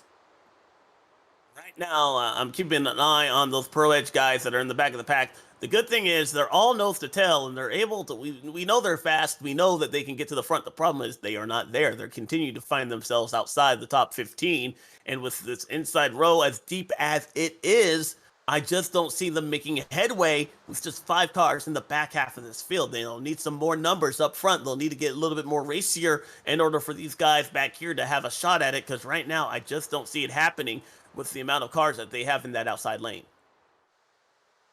Yeah, I mean, we've seen one time where the outside lane has worked, and that was with Brandon Key running that outside lane. So, I mean, again, the winner of that duel number 1, even more kudos to him because, I mean, since that point and before that point, we just have not seen that outside lane work at all for anybody trying to make that. And yes, it was on a restart, so he had a little bit more momentum and help there, but he kept it. I mean, we've not seen anybody being able to make a pass on the outside yet. And that continues to be the pattern here. So that really is this package. It really does not seem to favor the side-by-side racing that we're used to, where you can have guys running 2 wide the entire way around the racetrack or 3 wide the entire way around the racetrack. It really, I think, a lot of, the position changes that we're going to see are going to take place here on restarts. Coming across, it'll be halfway this time by, and Tyler Dixon has led every lap so far. As we see Jeff Green right there give up a little bit of time. Oh, we got one spinning. It's going to be 2 competitors out of the tribal heading into turn 1, and that's definitely going to trigger the yellow flag. It is the 88 of Trey Holmes. Don't know if he had help the 5 car as well. Perhaps that does not trigger the yellow. Yeah, we'll head to the replay. We still stay under green. But I believe we're still under green flag racing here. So let's take a look here. Take a look at Trey Holmes. Take a look at Alec Balvan. See what happened. But I'm not seeing anybody slowing down on timing and scoring. So we are still under green flag racing. And it was just a bad hit there from Ethan Burrell, I believe, on Trey Holmes. So trying to help a competitor, and it unfortunately just got on the left quarter panel of that race car, and he went around for a spin. The good news is that race car didn't look heavily damaged. At least the 88 car. The 5 car might have a little bit of nose damage, but they were both able to drive away from the scene. They just need the yellow flag in order to get caught back up again. The best thing they can do is perhaps draft together and kind of shortfall that distance of being a lap down versus just being one car outside of the lead draft.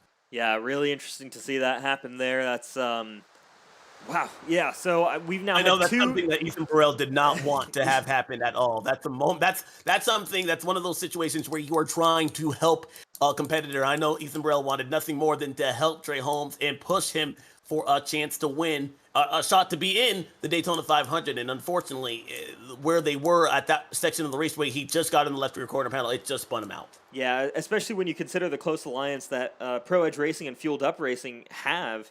Ethan Burrell definitely didn't want to do that. That was effectively a teammate right there at a track like this that they got involved in an incident with. So, yeah, just a bad hit from Ethan Burrell. Obviously was not intended, but very thankful for Trey Holmes and Alec Balvan seemed to walk away from that with very minimal damage. So we've now seen 3 cars kind of spin out there around the turn 1 area.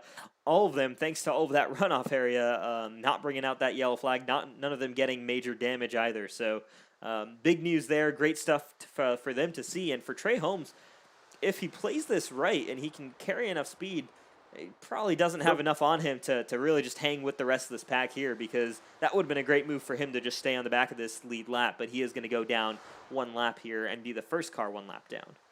And that could play dividends for him later on, though. If a caution flag does come out, he just needs to stay the first car 1 lap down. He'll be awarded the free pass by iRacing Control. So we'll see what happens. That is, if that car is not badly hurt. He has been swallowed up by the pack. And now on the backside of it will be interesting to see if he can keep a hold of this lead pack. He does so with the 19, and I believe that might help him out later on to become the first car 1 lap down. Up front, no change. Tyler Dixon continuing to lead every lap here at Daytona, but a green flag pit stop, Rashad, I haven't said those words at all tonight, could be in the mix.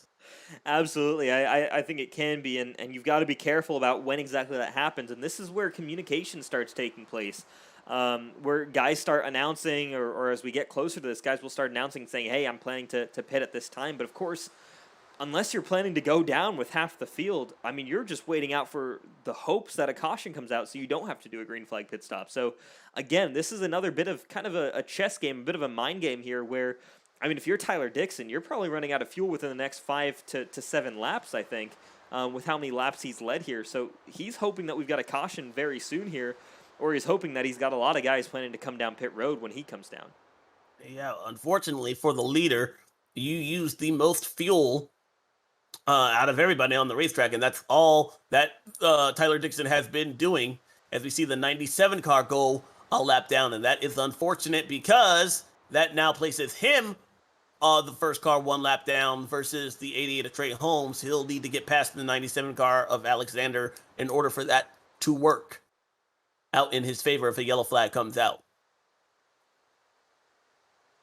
The best time to see a yellow flag there, Rashad, I believe, would be during green flag pit stop. So I believe you need to make your way at least near this lead pack right now if you want to try and take advantage. Also, the question remains, what do you take here? Is it fuel only? We haven't talked about tire wear at all tonight.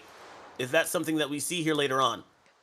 I think if we've got green flag pit stops, I'd go fuel only. You're trying to lose as little time as possible, but also you just have to consider whatever the guys you're pitting in are doing, because if you take fuel only and everyone else around you takes tires, suddenly you're out on the racetrack with no drafting help, and that just hurts you more than if you had just waited and taken tires. So it all comes down to what the team game is. If I was, a team manager and I was running this team, I had 6 cars in this race, trying to get them all to come down pit road together, I would personally say, I would personally think no tires. I don't think tire wear is that big of a deal here at a 50-lap event at Daytona. Take fuel only, get yourself the splash to get yourself to the finish of this race, and call it from there. I think that would be the move, but it all depends on what the guys around you are doing.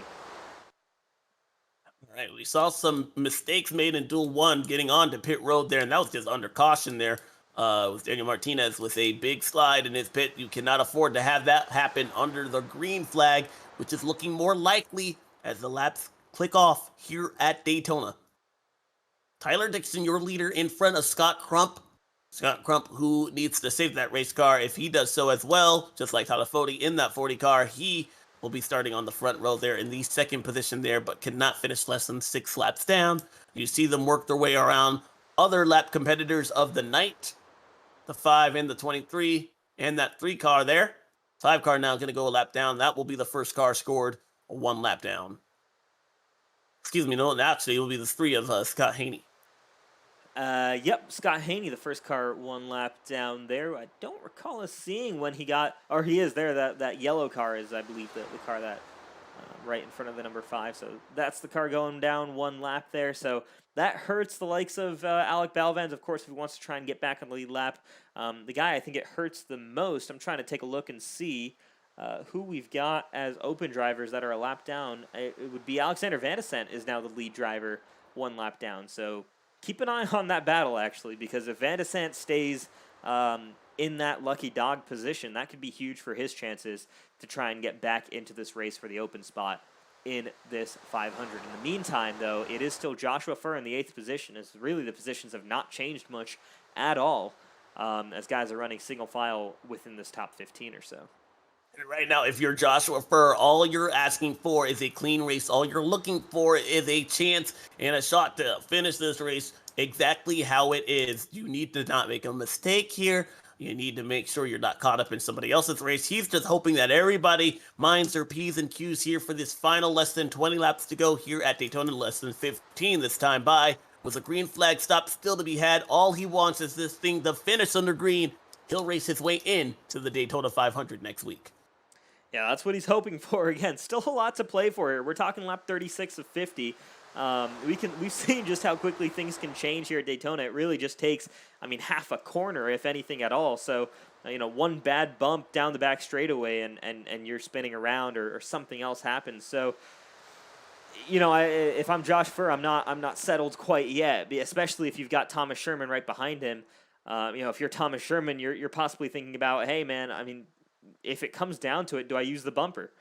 Right, so there's still a lot to play for in this race, and we're gonna have to keep an eye out for, what these guys are doing in the open positions. So when do we expect the 54 car to go in? It's got to be within the next couple laps. 40, kind of at the threshold there. And my question remains, as if he's the leader there, he's gonna need to be the first car on pit road. But the question is, how many takers go along with them? And then, do we all get slowed down in time? We often talk about the accidents that take out competitors entering pit road here at Daytona and Talladega. It happens more often, too numerous to count. Will we see that be a factor as he gets off pit road? And he'll bring along some takers with him now down to a grueling 55 miles an hour. Did he slow down? Looks like he does so brutally. I don't know if he slowed down in time there. Tyler Dixon will keep an eye on that in terms of any kinds of penalties if he does get any. But that was a very late lockup for that number 54 car. I wonder if potential, and even that 90 car passing him down pit road. So very intriguing there in terms of the way that's all playing out there. And there you see Scott Crump with the splash and dash. I think Tyler Dixon taking tires, and that's going to hurt him here. That's what I was saying. You got to be one with the guys who come down. Is this even a penalty now for this 54 car? I think it might could be a penalty for the 54 car. He got on there too hot. It is. They don't want to make a mistake, and unfortunately, he is still stuck on pit lane. That would tell me as we see the second group of cars enter pit road. Wow. Everyone minding their P's and Q's, but a big miscue for the most dominant car of the night so far. Yeah, meanwhile, Joshua it's now Furr just in that 4 car. Yeah, Joshua Furr and Jeff Green, the only 2 cars out on the racetrack right now.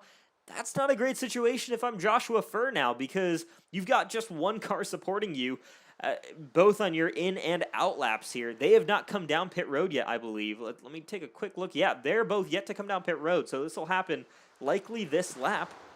But now you've got to rely on the fact that Jeff Green needs to be right there with Joshua Furr when they come out if they've got any shot at dealing with Thomas Sherman. Right now, I think this just swung in the favor of Thomas Sherman. Joshua Furr, I think, stayed out 1 lap too long. Well, but it might be just enough, perhaps, to keep himself out of trouble, though. I like that call from that standpoint. In case anything breaks out, you still have a race car as well. But we'll see what he takes in relationship to the rest of the field, which is now back off pit road, led by, I believe that is the 20 car. Yes, Chris Wright in that 20. And David, is that David Westergreen? Yes, in that 12 car. And Andrew Rucker right behind him. Yeah, so what this does right now is Thomas Sherman is the guy we're going to keep an eye out on. So that's this green number 1 car right behind Josh Robin. He, right now, as far as I can tell, is our lead open car. Where is Joshua Furr and where is he coming off of pit road? Is Joshua Furr going to be up to speed?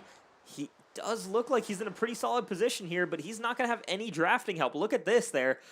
He'll have to merge on into the backstretch, but he did a well of a job in order to get the lead. Yeah. The question is, though, he's well in front of that 1 car. He'll be able to merge in with that gap you see between 4th and 5th place, make that 2nd through 6th as they inherit the lead away. I mean, that's exactly what Joshua Furr needed to do, though. He's losing spots, obviously, on the track right now, but he got on and got off without anybody hitting him. He stuck to his strategy, and right now he's running along in the 5th position. A net gain for that 4 car. I like that call, and he did so expertly there, right there. Yeah, and that time right there was made on pit road. 4 seconds less stationary for Joshua Furr than Thomas Sherman, and that right there is the difference between Joshua Furr coming out here in P5 and Thomas Sherman right now running in the 11th position. That's huge right there. A great job down pit road by Joshua Furr, and that puts him more clear, in fact, of the number 1 car of Thomas Sherman here as they're fighting it out for this open, for the open spot here in this 500. So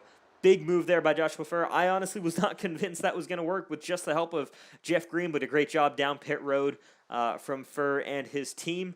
And that's going to put him in contention even to potentially win this particular duel, as he's right there in that top 5 battle with Chris Wright, David Westergreen, Andrew Rucker, and Joshua Clark.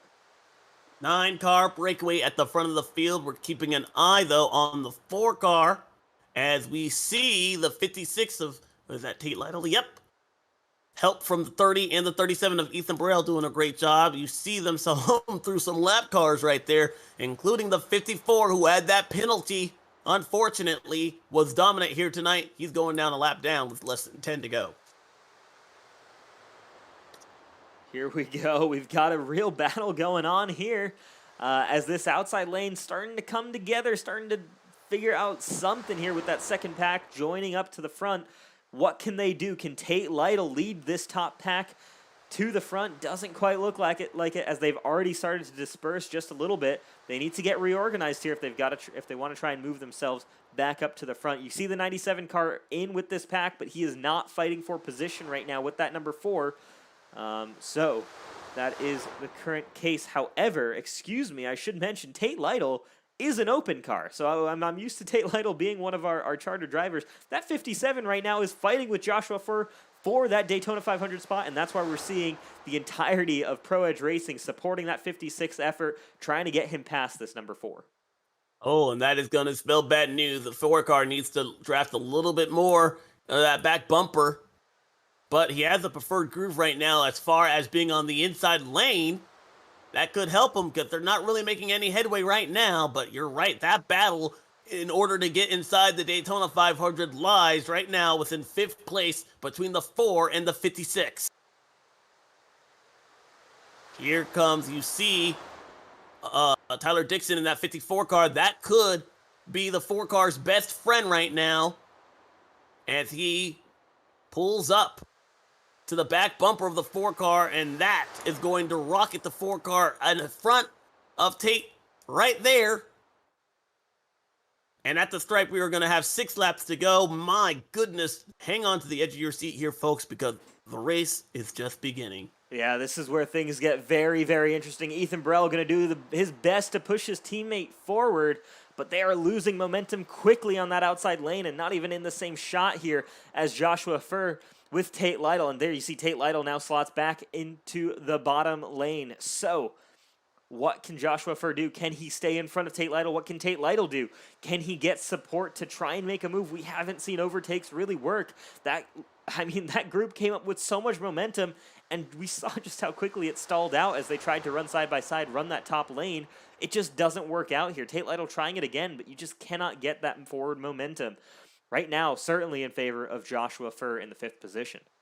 If I'm that 4 car, I'm trying to make best friends with the 54 car. We know how fast he's been all day long. He's led the most laps so far. I'm on the radio screaming, talking to anybody, but most importantly, that 54 car being like, hey, help me, man.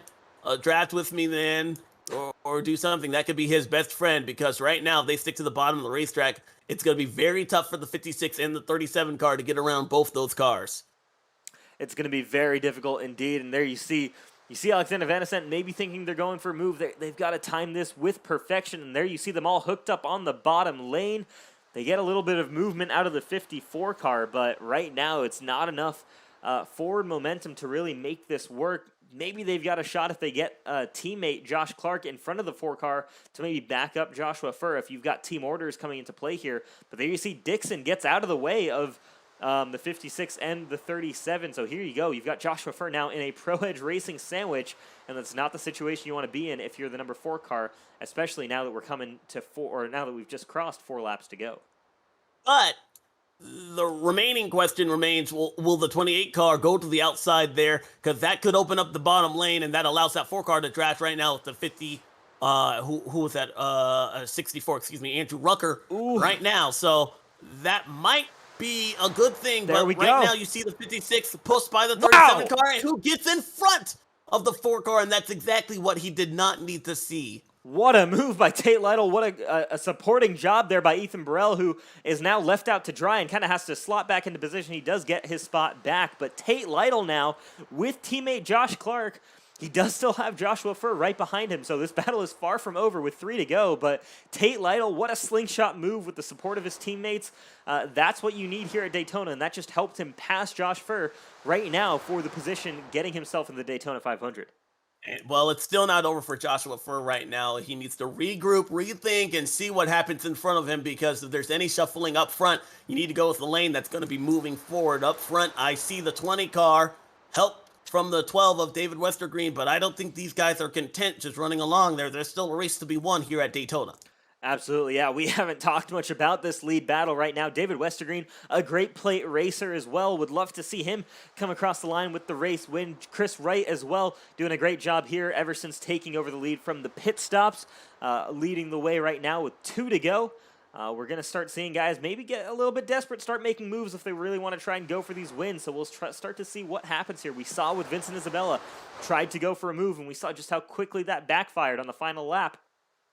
2 to go here. Everyone stays in line down the back straightaway, so expect to see all of the action taking place on the final lap of this duel.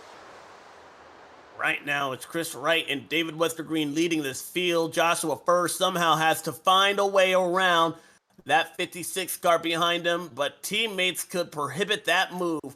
They'll face the white flag this time by 1 lap to go in Signing Day Sports Duel number 2. Can the 20 hang on? Does somebody else take it to victory lane? And who will be in the Daytona 500 for that last transfer spot?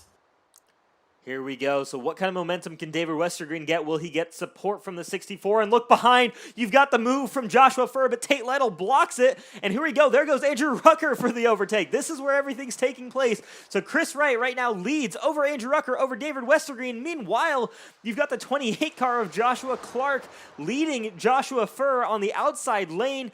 And instead, you've got Tate Lytle now trying to get by. And look at just how close it is between the 4 and the 56. Oh! Joshua Furr's rocketing to the outside. It's going to be a battle to see who gets Tate Lytle hits him! Hit once across the Oh, street. who got it? He's by a nose. Wow. Chris Wright wins, and timing and scoring shows me it's Joshua Furr by, I mean, we're talking, you can't even separate them by 1,000th of a second across the line, but Joshua Furr, according to our timing and scoring, has the 4th position over Tate Lytle. What a finish across the line. Insane, especially how the 56 car went up and sideswiped him. I believe that actually hurt his momentum there, and that allowed that 4 car to get the much needed run, and his chance to go into the Daytona 500 has been granted. Congratulations to Joshua Furr. A 4th place finish will get him into the Daytona 500. Wow, what a duel there, and what a great fight at the end. It was, I mean, green the entire way, seemed fairly uneventful, but Man, oh man, what a drive there from Joshua Furr. Of course, Chris Wright, your dual winner. A great job there after the pit lane, after heading to pit road and leading the rest of this race, just doing a great job staying up front. What a drive there from Chris Wright. But of course, Joshua Furr with that move right there at the end to just eke out the open spot over Tate Lytle. Of course, Tate Lytle does become the next guy in line. But man, I was going to say, Brandon Key shot a text saying, I think he thought Tate Lytle beat Furr to the line, but timing and scoring shows Joshua Furr is the man who finished in P4.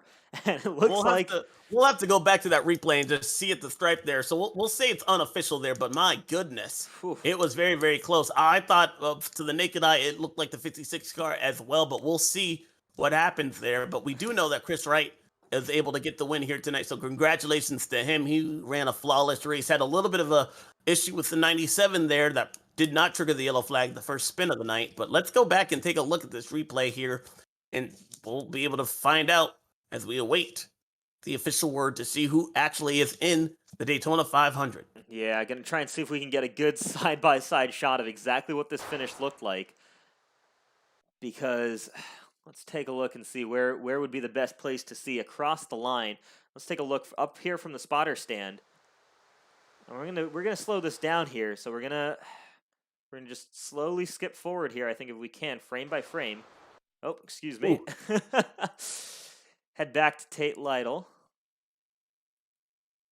Across the line. That is close. That is the difference, folks, between making it into the big show and not. I mean, look at that. I mean, we're talking centimeters, not even inches, centimeters there between those two cars. But timing and scoring, I'm going to go with the idea that timing and scoring doesn't lie. And right now, to me, it says Chris Wright is your winner. Joshua Furr is the open driver who advances on to and again, I think it goes back to that desperate hit made by the 56 car. I don't think we could call that a cheap shot or anything like that. I think it was just to slow down that momentum. But I think it hurt him more than it hurt the 4 car. And that's what allowed Joshua Furr to get to the win. I was surprised by, I believe it was the 20 at Joshua Clark, when he pulled out a line that really set that whole chain of events in motion. Coming to the checkered flag, him going out a line that allowed that 4 car a chance to ride that momentum on the high side, and then he jumped to the outside. He was extreme in that extreme high lane, 3 wide entering to the final corner there, and I believe I was surprised to see the 28 make that move, because that was open season for the 4 car and the 56. It really brought it down to, like you said, centimeters between the two. Absolutely. Well, let's talk to our winner of the Signing Day Sports Duel number 2, and that's going to be Chris Wright.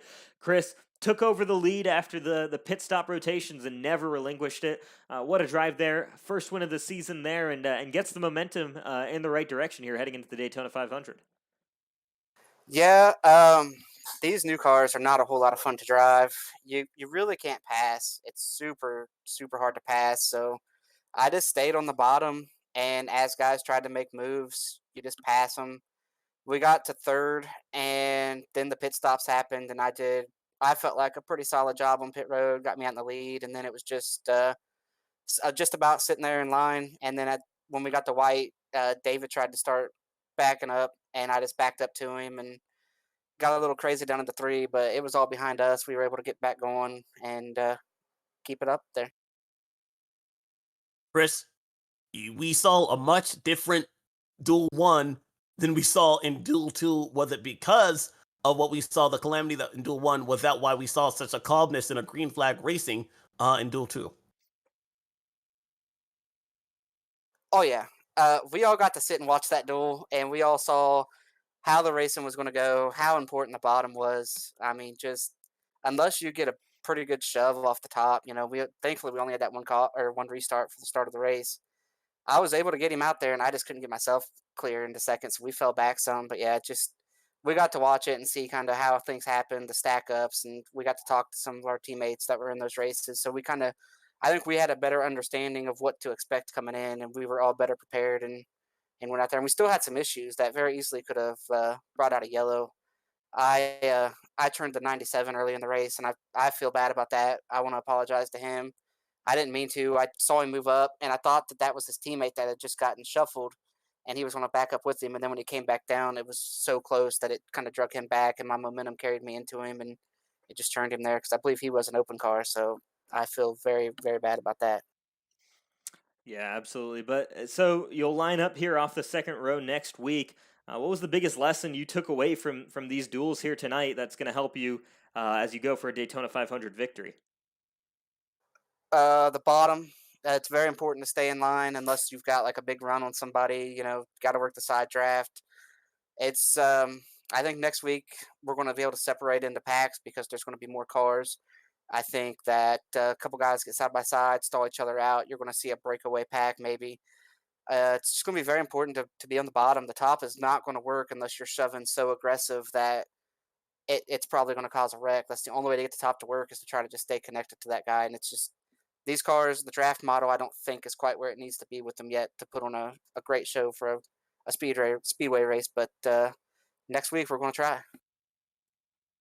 All right, well, congratulations. You'll get to revel with the highs at least for 1 week before we see the main show. Congratulations there, Chris. You're the winner of duel number 2 at Daytona, presented to you by Signing Day Sports. Any last-minute thoughts you have with us and sponsors you'd like to shout out to? Yeah, just thanks everybody who tuned in tonight. There was a lot of people on the YouTube. I saw the chat. Thank you guys, at Elite Racing Network, everybody at Elite. I know Chad runs a gazillion leagues. He runs a league every day of the week. So thanks to him for putting it on. Brought a new sponsor tonight.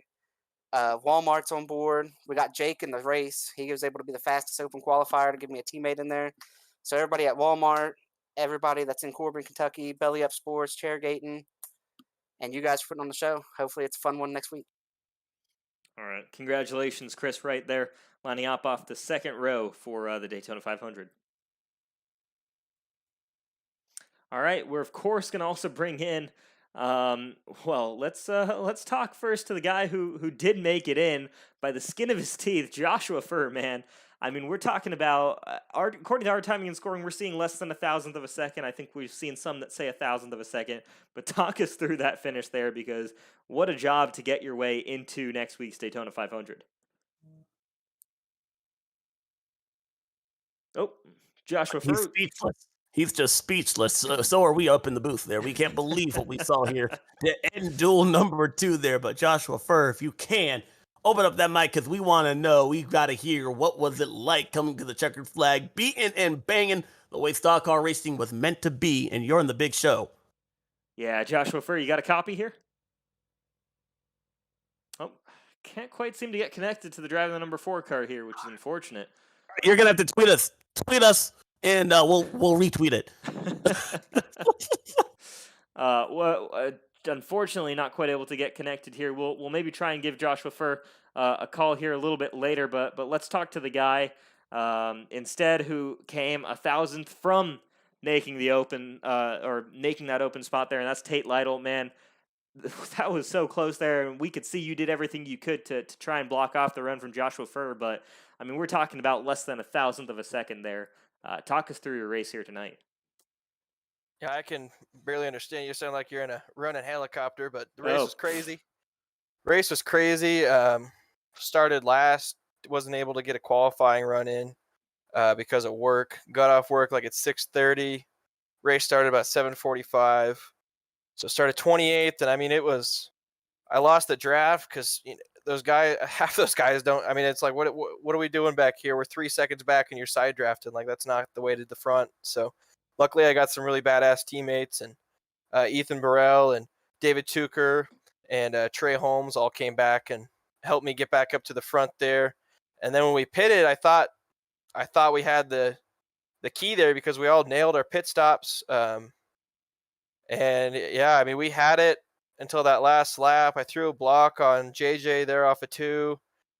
And then the 28 and the 64 went high.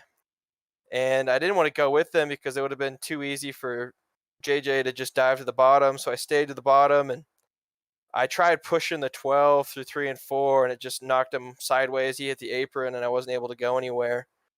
And off of 4, I saw the 4 go 3 wide with Clark, and I thought that I was going to stall his run, and I get off a 4, and he's right beside me, and he side drafted me back a little bit. I tried to door him before he could get clear just to stall his run, and I was just an ounce too late. And yeah, that stings pretty bad to miss out by 1/1000th. Hopefully we have some guys drop out in the next week or so, and we can find ourself a starting spot, but I doubt it. We'll just have to regroup and go get him at New Hampshire. Yeah, I mean, I'm glad I had a chance coming down the last lap, because with this many open drivers and it being Daytona on a video game, you never really know what's going to happen. So nice to just have a chance, but yeah, it definitely stings to miss out by that little. Well, you drove your heart out there, man, and unfortunately, I think that's what makes Daytona so, inspiring for so much, but so heart wrenching for some as well too. I mean, uh, we've all heard these stories play out in real life, and unfortunately, I know it sucks to be on the other end there, on the outside, perhaps looking in. But I think you brought out a great chance and a shot, as you had mentioned there at the end of the race. Walk us through just driving with your teammates there, what that was like, because at one point it did seem like you guys were way out of contention. I had noted that in the broadcast earlier, how you just needed to have some more takers, but you guys were able to methodically work your way up to the front. How important is it to have teammates at Daytona? Well, I mean, it's important to have teammates, but more importantly, to have some badass teammates like I got, man. I got some of the best teammates in the game, and they were driving their hearts out for me, and it sucks I wasn't able to get it for them. I love those guys like brothers, and I'll be cheering my heart out for them next week. I'll probably be up on top of the pit box, making sure everything goes smoothly for them. But yeah, it was crazy race. I mean, we were way out of it with 30 to go, and with this package, you really just gotta pick and choose your runs, because once you get side by side, you're not going to go anywhere. And yeah, I mean, it sucks that Trey got turned. Wouldn't have been nice to have him up there too with a chance.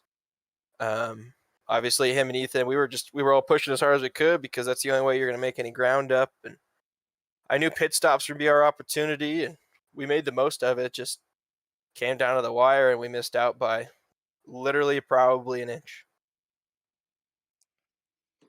Damn. Yeah, that's brutal, man. And obviously we're gonna miss seeing you in the 500, but of course there's still the chance with you being one of those first drivers on that backup list, and the odds aren't too low that there might be someone who backs out of this race. But we do hope to see you running some more in that 56 car throughout the rest of this season, and we're looking forward to seeing more from you, because every time you're on the track here, you give us some great racing, and hopefully we'll see that again later this season. But a tough break here tonight. Yeah, you'll see me hopefully be all season. I just got a new job back home, so I mean, we'll be working around that, but shouldn't be too much of a problem. So just got to try and put this car in the show as many times as we can, so we can get one of those charters and actually give ourselves a chance to go for a championship. So hopefully you'll see me a lot more. I got one of the best looking cars in the field, thanks to JD Designs. Got to thank Brent Wentz, days gone by. That dude's a real American hero. He does a lot for us, and yeah, thank you guys for doing what you do. And hopefully next week, whether I'm in the show or not, which not looking good at this point, but whether I'm in it or not, hopefully there's one hell of a race for you guys to kick back and watch. All right, thank you so much. That's Tate Lytle, the driver of the 56 car, doing a great job here today, just a little bit short, trying to make his way into the Daytona 500. Thank you so much for taking the time to speak with us there, Tate. Thank you, guys. Oh, we'll move Tate Lytle over. All right, so word right now is that Josh Furr not quite able to get the microphone working in the broadcast booth. Let's see if we can fix that in a bit here. In the meantime, we can bring in one more driver that we've got, though, in the waiting room, and that's going to be David Westergreen, while we figure out the issues with Joshua Furr. David, running P2 there all the way towards the end, ultimately come across the line in the third position. You'll line up, probably, I believe that'll be sixth position when it comes to the race itself. Talk us through your day today. Very strong run in that number 12 Lake Norman Motorsports Chevy. Yeah, no, we were really good tonight. I just stuck it on Chris Wright's back bumper, and I'm able to get back in the booth and talk with you guys. That's really what I wanted to do. I needed to find one way to do it at some point, get the band back together. But yeah, no, the Oscar Chevy was really fast. I never really got a chance to see my teammates for Lake Norman, Bodie and Hank in the first race, and then Jeff Green and Dylan Thomas in this race. I was just, glued to Chris Wright until it ended. David, it's so good to hear your voice on this side here, man. Glad to have you back in the booth as well. Walk us through those final couple of laps, though. I mean, what did you learn perhaps on the last laps of this race that you could apply for the last laps of the Daytona 500 should you be in that same position again? You don't want to be in second or third. You have to be the leader. Getting the lead is going to be crucial if you want to win it, and it's going to be a long process of getting the lead that it's going to stink and it's going to be tough. And I'm going to have Fody up there on the pole, so we're going to probably try to work together and find our way to the lead late. But you can see it's going to be a single file race, a lot of patience, and the people who don't have patience, you saw them get spun. So finding a way to get a good green flag pit stop and get to the lead. That's what helped us tonight. I gained 2 spots off of that. This car it's tough to drive and it's tough to go side by side with. So you have to be really, really patient. And yeah, there was nothing I could do there at the end. I mean, I tried to back off of Chris, but he backed off right with me and stayed with me. So there was no way I could get a run. Yeah, obviously it's going to be a tricky race, man, but still a great run for you. You've had some good runs here at these super speedway races in both in Elite and OSCA recently. So looking forward to seeing what you can do in the Daytona 500. Want to give you a chance though to make some shout outs before we let you go here. Yeah, I want to shout out my sponsor, OSCA. They're the league we run in on Thursdays, and I'm a playoff driver over there. I kind of run some stuff with them, and Vic Bloom painted my car tonight. That's awesome. And shout out to the Lake Norman teammates and Fody for giving me a chance tonight. And it feels good to bring home a really good finish for them. And then my Xfinity sponsor, in case I never get to shout them out, Nathan Benham has sponsored my car 2 years in a row now, and he's brought Smoke Break Sports with us on there for a podcast. So check those out on Monday with Elite Racing. And great to talk to you guys once again. Absolutely, man. We love having you back up here in the booth. We're going to try and get you up here as much as possible throughout this season as well. So great talking to you, and best of luck in the 500 next week. Yep. Thanks, buddy. Hope to see you again. Yes, sir. See you, man. All right, David Westergreen. I don't know if we're going to be able to get Joshua Furr in, which is unfortunate because I'd love to talk to him about that race. But as far as I can tell, not too sure about the some issues there with Discord by the looks of it. That's preventing us from getting to talk to Joshua Furr. Well, with that, at least, we'll break down this race here real quick. I mean, I think we saw, I mentioned there in the break between Duel 1 and Duel 2, if we see one duel be crazy, we'll see the other one be calm, and that's exactly what we saw. 2 different races here, and it'll be interesting to see how they merge for one giant race, and that is the Daytona 500 with 43 cars in the field. Takeaways from tonight here, Rostov, that you'll have for the whole week leading to the Daytona 500. Yeah, the biggest thing that's going to be on my mind, the biggest thing I'm seeing already in the drivers group chat that I'm a part of is it's going to be a rough race for drivers, and we've got to be ready for 100 laps potentially, or 60, 70 laps consecutively of single file driving, just because that's what this package is right now. Unless we have an update between now and next week, which I don't believe we will. So a lot of work to do for drivers in terms of figuring out how to actually make any kinds of moves, if you even can. A lot of, they'll be doing some research there in terms of whether or not you can even make that top lane work. But right now, I think it's going to be making the most of restarts and expect the action to all take place on those restarts. And after that, if we have long green flag runs, we're not going to see guys running 2x2 like we used to.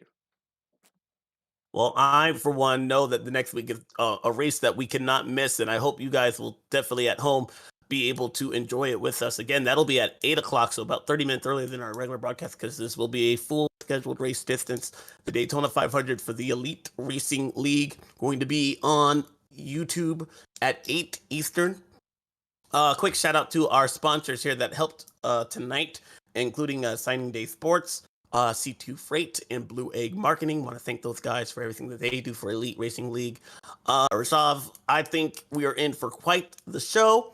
I'm gutted for Tate Lytle there, but that is Daytona in a nutshell. I mean, how many times have we seen it come down to the wire? That's the thing about Daytona, is there's only one winner. There's a lot more losers, unfortunately, and you feel gutted there for the 56 car, but happy for the 4 car who, Joshua Fur, if you can hear us, again, just tweet out your thoughts. I will retweet it. I want to know, please. But from all of us here from the Elite Racing League, I think we're going to call it a night. It's been one hell of a show here at Daytona. We can't wait to bring you the real thing here in 1 week time, right here for the Elite Racing League. Any final thoughts there, Rasav? No, I can't wait. I mean, we're getting ready and revving up to write yet another chapter in the history of the Elite Racing Leagues with a new Daytona 500, and of course, kicking off the 2021B season. I personally cannot wait. It's going to be great. It's going to be great indeed. So long from the World Center of Racing. We'll be back in 1 week time to bring you the Daytona 500 right here on the Elite Racing League.